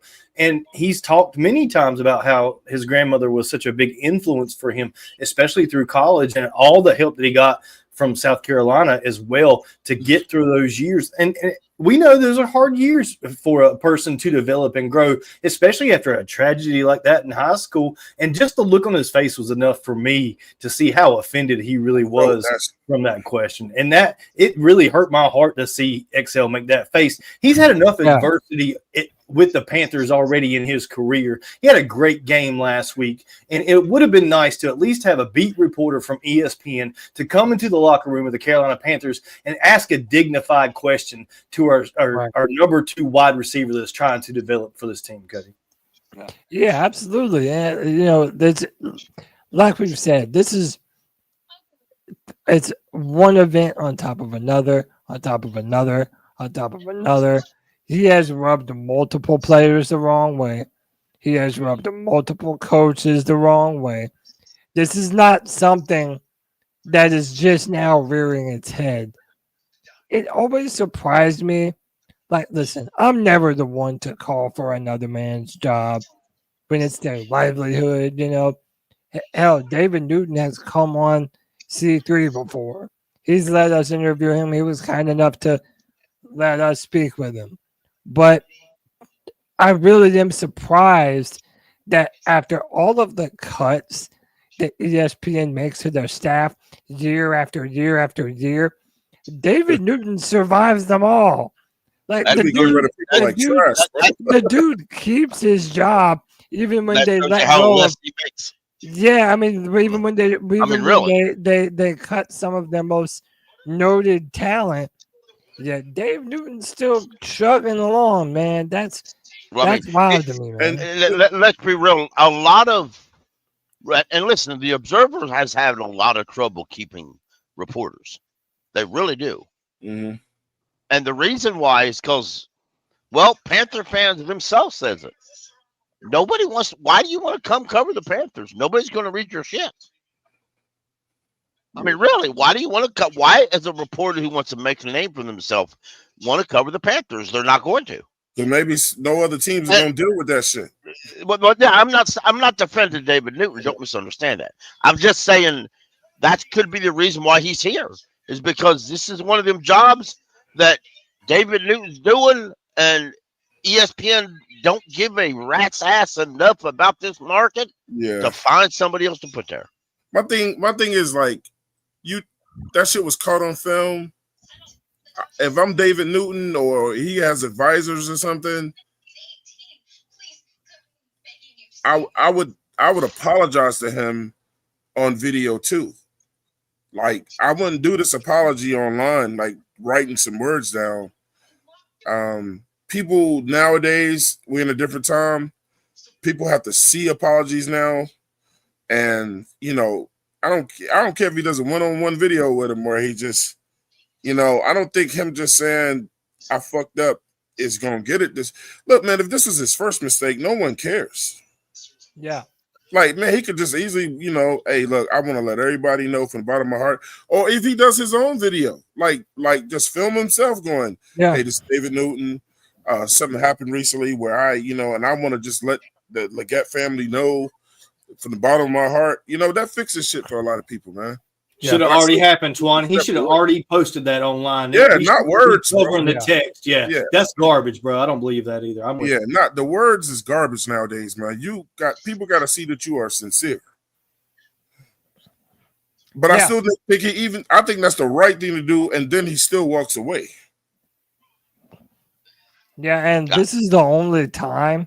This is how you know that it got back to him, because for all of the mistakes that Dave Newton has made, never has he ever responded to anything, to any mistake that he's made or to anything that's rubbed someone the wrong way. He's never ever responded to any of it. But this one must have got through to him. Yeah, because he felt the need to put out an apology. Cody, y'all really gonna think I'm joking when I say this? I'm not really though. But what would I put in the hat? They'll be like, yeah, man, Twan just kissing ass. And I'm not. Man, look, get a young dude in there, man. Cody writes articles. Cody posted articles in the. Hey, look, man, put a podcaster in there. Let them ask questions, bro. And Anthony would like that. Put Cody in there, bro. Hey, man, it would be one heck of an opportunity. No, listen, everybody. I don't know how much the Panthers. You can ask real questions. I don't know how much the Panthers would want me there. I would love to be there, but hey, if they would let me, I would absolutely do that's it. One of the things that the Carolina Panthers have got to start doing, man, and stop being the old Panthers and start doing new shit that attracts to the fans, bro. Fans want to see that we're involved with things. This is like that show that girl does with what's our linebacker, Thomas Davis. Yeah. Nobody really wants to see that shit. Yep. They don't even get a lot of views when they show that shit, man. You know what I'm saying? Because nobody knows who she is, and Thomas Davis can't hold some shit by itself. So why not let a podcaster or like a Cody go in there in the locker room, ask some dope questions or whatever? I think it would it would be better for the views, and it would be better for the fandom to know that they have an impact on the Panthers, and that people can just be a fan and continue to grow and then see themselves working for the organization. I think that would be awesome. You know how crazy the fans will get involved in that? Like, damn, bro, they might invite me in the locker room one day, and boom, boom, boom, or whatever. I mean, it's just like we don't do a lot of fan shit except Fan Fest. Yeah. And no, you're not wrong. Teams are doing all kinds of shit, to get their fans involved. But hey, man, shit, y'all see how White Chocolate Espresso? Like, put white chocolate in the damn locker room. Well, I'm not sure what I'm talking about. I mean, Diesel skills. Put Diesel. He's an inspirational motherfucker. Put Diesel in there. Yeah, because I've been harping on the Hall of Honor, and that's my point to that. Why can't the fans celebrate those players from 2003? Why can't the fans celebrate the players from was it 1999 or 1997 season? We went to the NFC Championship. None of those people are in the Hall of Honor. It's just something at the top of the stadium that we're spending millions of dollars to renovate anyway. Why can't we celebrate those people this year so we can get to the important stuff like celebrating Cam in the Hall of Honor? You know what I mean, man? I don't understand why the Panthers literally hold the fandom back by letting people like David Newton in the locker room to ask these types of offensive questions to the players when you could put a fan in there and actually have a lot more fun than what we're doing. I don't get it either, Twan. I'm with you, bro. And we like. I'm not nothing against the lady that's on that show, Panthers Huddle. It's just that we don't know her, man. I mean, you put people in there that somebody knows or something like that, it makes it more fun. I'm gonna say to the players right now, if there's any players listening right now, start granting these podcasts more interviews on at least some shit that y'all trust, that y'all know are gonna do right by you, ain't gonna hit y'all with no gotcha questions or whatever. Stop interviewing each other, man. Well, and you know what? Fans get involved. Twan, you want to know some inside baseball stuff right here? So I was in contact with someone from the Panthers, from inside their, not their front office, but like their media department, to see about getting press passes to training camp 2 seasons ago. And they were not willing to give us any press passes. So they know who we are, but they basically gave me the line, well, if we give you all press passes, we're going to have to give everyone press passes. No, they don't. They don't. Yeah, I know. It was a big I'm here to tell you right yeah. now, every podcast doesn't deserve one.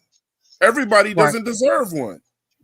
You got to go. You got to look at these Panther shows and see, okay, those guys do it right. Or C3 does it right, or those guys do it. Look, I know they're not gonna come in and ask us no goofy shit. You know what I'm saying? Yeah. Come on, man. They can do something about the state that they're in, but if we just keep doing shit the way that they doing it, man, they wonder why. They wonder why it ain't a whole lot of Panthers fans in that damn stadium like that. While we always outnumbered by the away team, like. Dallas is getting ready to take over on Sunday. Yeah. Hey, we already know them Cowboys fans. Because them motherfuckers is in North Carolina, South Carolina, Alabama, Arkansas, going all the way to Texas. They are everywhere. So and that's why they are the most hated team in the NFL. And they just are, because to me the most annoying fans are the Cowboys and the Eagles. But they stick together, though. It would mean, okay, the Eagles fans, you're right, are ignoring. But they won the Super Bowl last year, so I can give them that. Yeah. Cowboys ain't won jack shit in over 10 or 20 fucking years. 30. So shut your goddamn mouth, Cowboys. 30 years. 32 to be exact. Cowboys fan at work today. I said, get off your ass. You Cowboys ain't won nothing in over 20 years. So back your bitch ass up. That America's team bullshit. And he just looked at me and walked away. He said, my team's still the best team that ever was. I said, they never been the best, and they never, ever going to be the best. All right, boys. So my attendance is starting to drop. So before it drops completely, I'm going to get everyone's final thoughts for the game, and then we're going to get up out of here, man. I want your final scores. I want your player of the game, and I want to know who wins. First up from the 704 Charlotte Bound Show. Check him out on YouTube. Give them likes and subscribe. Twan Don, talk to me, man. Player of the game, who wins, and what's the final score? First of all, I want to pay my respects to the C3 Panther podcast, as I always do, man. Appreciate you, for having me over here, letting me talk my shit, having a voice. Shout out to Panther Pickle and Diesel Skills, Michael Wydrick, and the whole C3 army over here, man. Y'all really doing it. Inspired me. I talk to Cody all the time. Make me want to be a better podcaster. Man, y'all just keep doing what y'all doing, man. As far as the Carolina Panthers, man, look, we can win this game. With just sheer heart, man, and just knowing who they are. The Cowboys have a lot of injuries too, man, and they're missing people.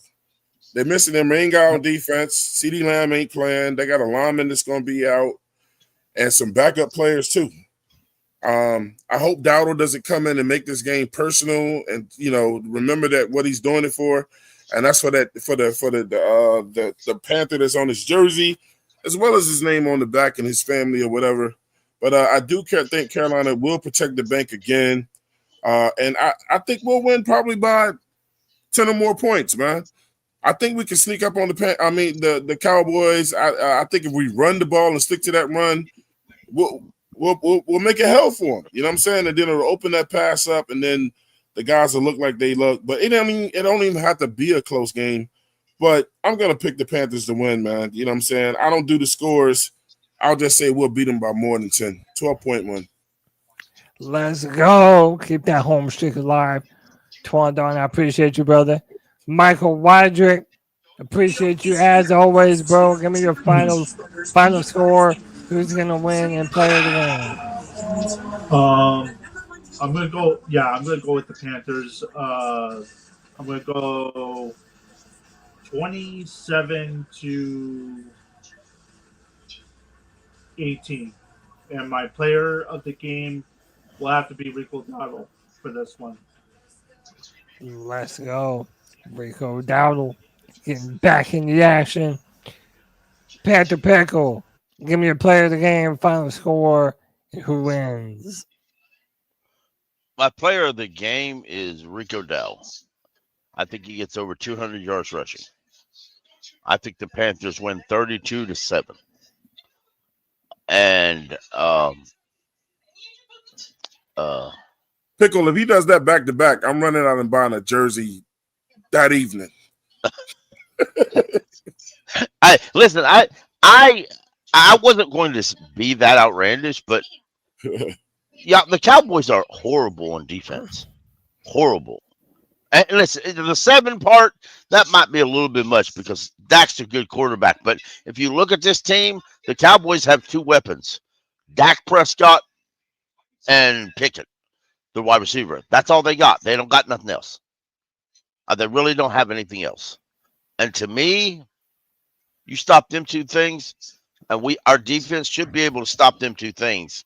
You take the wide receiver away, Prescott's going to end up getting sacked a bunch, and I like that. I believe our defensive line is going to get at least 5 sacks in this game. We got 3 last. Love that. I didn't get my player of the game, though. My player of the game is going to be Tet. He gets his first touchdowns in that game. Oh, that's cool. Love it. I'm going to give mine. I'm going to say we're going to keep the streak alive. I'm going to say Carolina 24, Dallas 14. And I'm going to listen. I said this before the last game, but I mean it for this one. I think Tedoroa finally gets his first NFL touchdown, and I think it happens in the bank against the Cowgirls. Keep pounding. Last but never least, my brother D's ill skills. Give me your player of the game, your final score, and who is going to win. Bring it home, bro.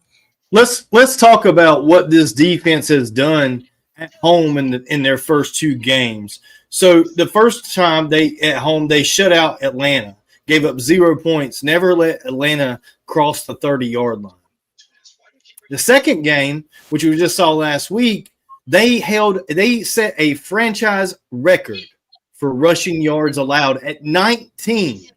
If you would have told me at the beginning of the season that the Panthers under Rivero would hold a team to under 20 rushing yards, I would have told you were completely crazy. But here we are, and this is the NFL, and this is 2025. So I'm hoping that these Panthers come out Sunday and play to that level that they've shown at home so far. Because if you haven't taken anything away from this show tonight, take this away right here. The Dallas Cowboys have a better, more polished football team than the Carolina Panthers. But the Carolina Panthers possess the potential to absolutely come out here and decimate the Cowboys. It's potential. And we've shown that potential multiple times this season. And we saw it in 3 different ways manifest in franchise records or almost franchise records last week versus a team that we were down 17-0.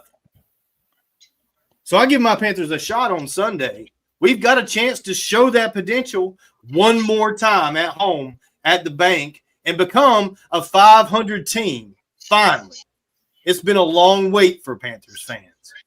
And if it doesn't happen, don't be disappointed. Because like I said, that they do have a better, more polished roster than the Panthers. But if we do show our potential, I think we can win. I'm going to say something like 31-27. The over-under is 49 for this game. So I think we can beat that output with this offense if we have a Coker back, if Renfro plays well, if Bryson Tremaine shows up, if Jimmy Horn is a part of the equation. That's really where the questions are for me. And my player of the game, same as y'all, Tetairoa McMillan, going to catch maybe his first touchdown in the NFL. I hope he catches 3 touchdowns on Sunday. He's been above and beyond all of my expectations. Just like C3 has gone above and beyond for all the fans this week. Great Tuesday show from C3. Make sure you tune in each Tuesday at 9 o'clock. Tune in to the Friday Free-for-All hosted by the great Cody Lack, 7 p.m. And, of course, the post-game show right after whatever happens on Sunday between the Carolina Panthers and the Dallas Cowboys. Because here, Cody, at C3 is where the fans matter. C3 Legion, keep pounding, baby.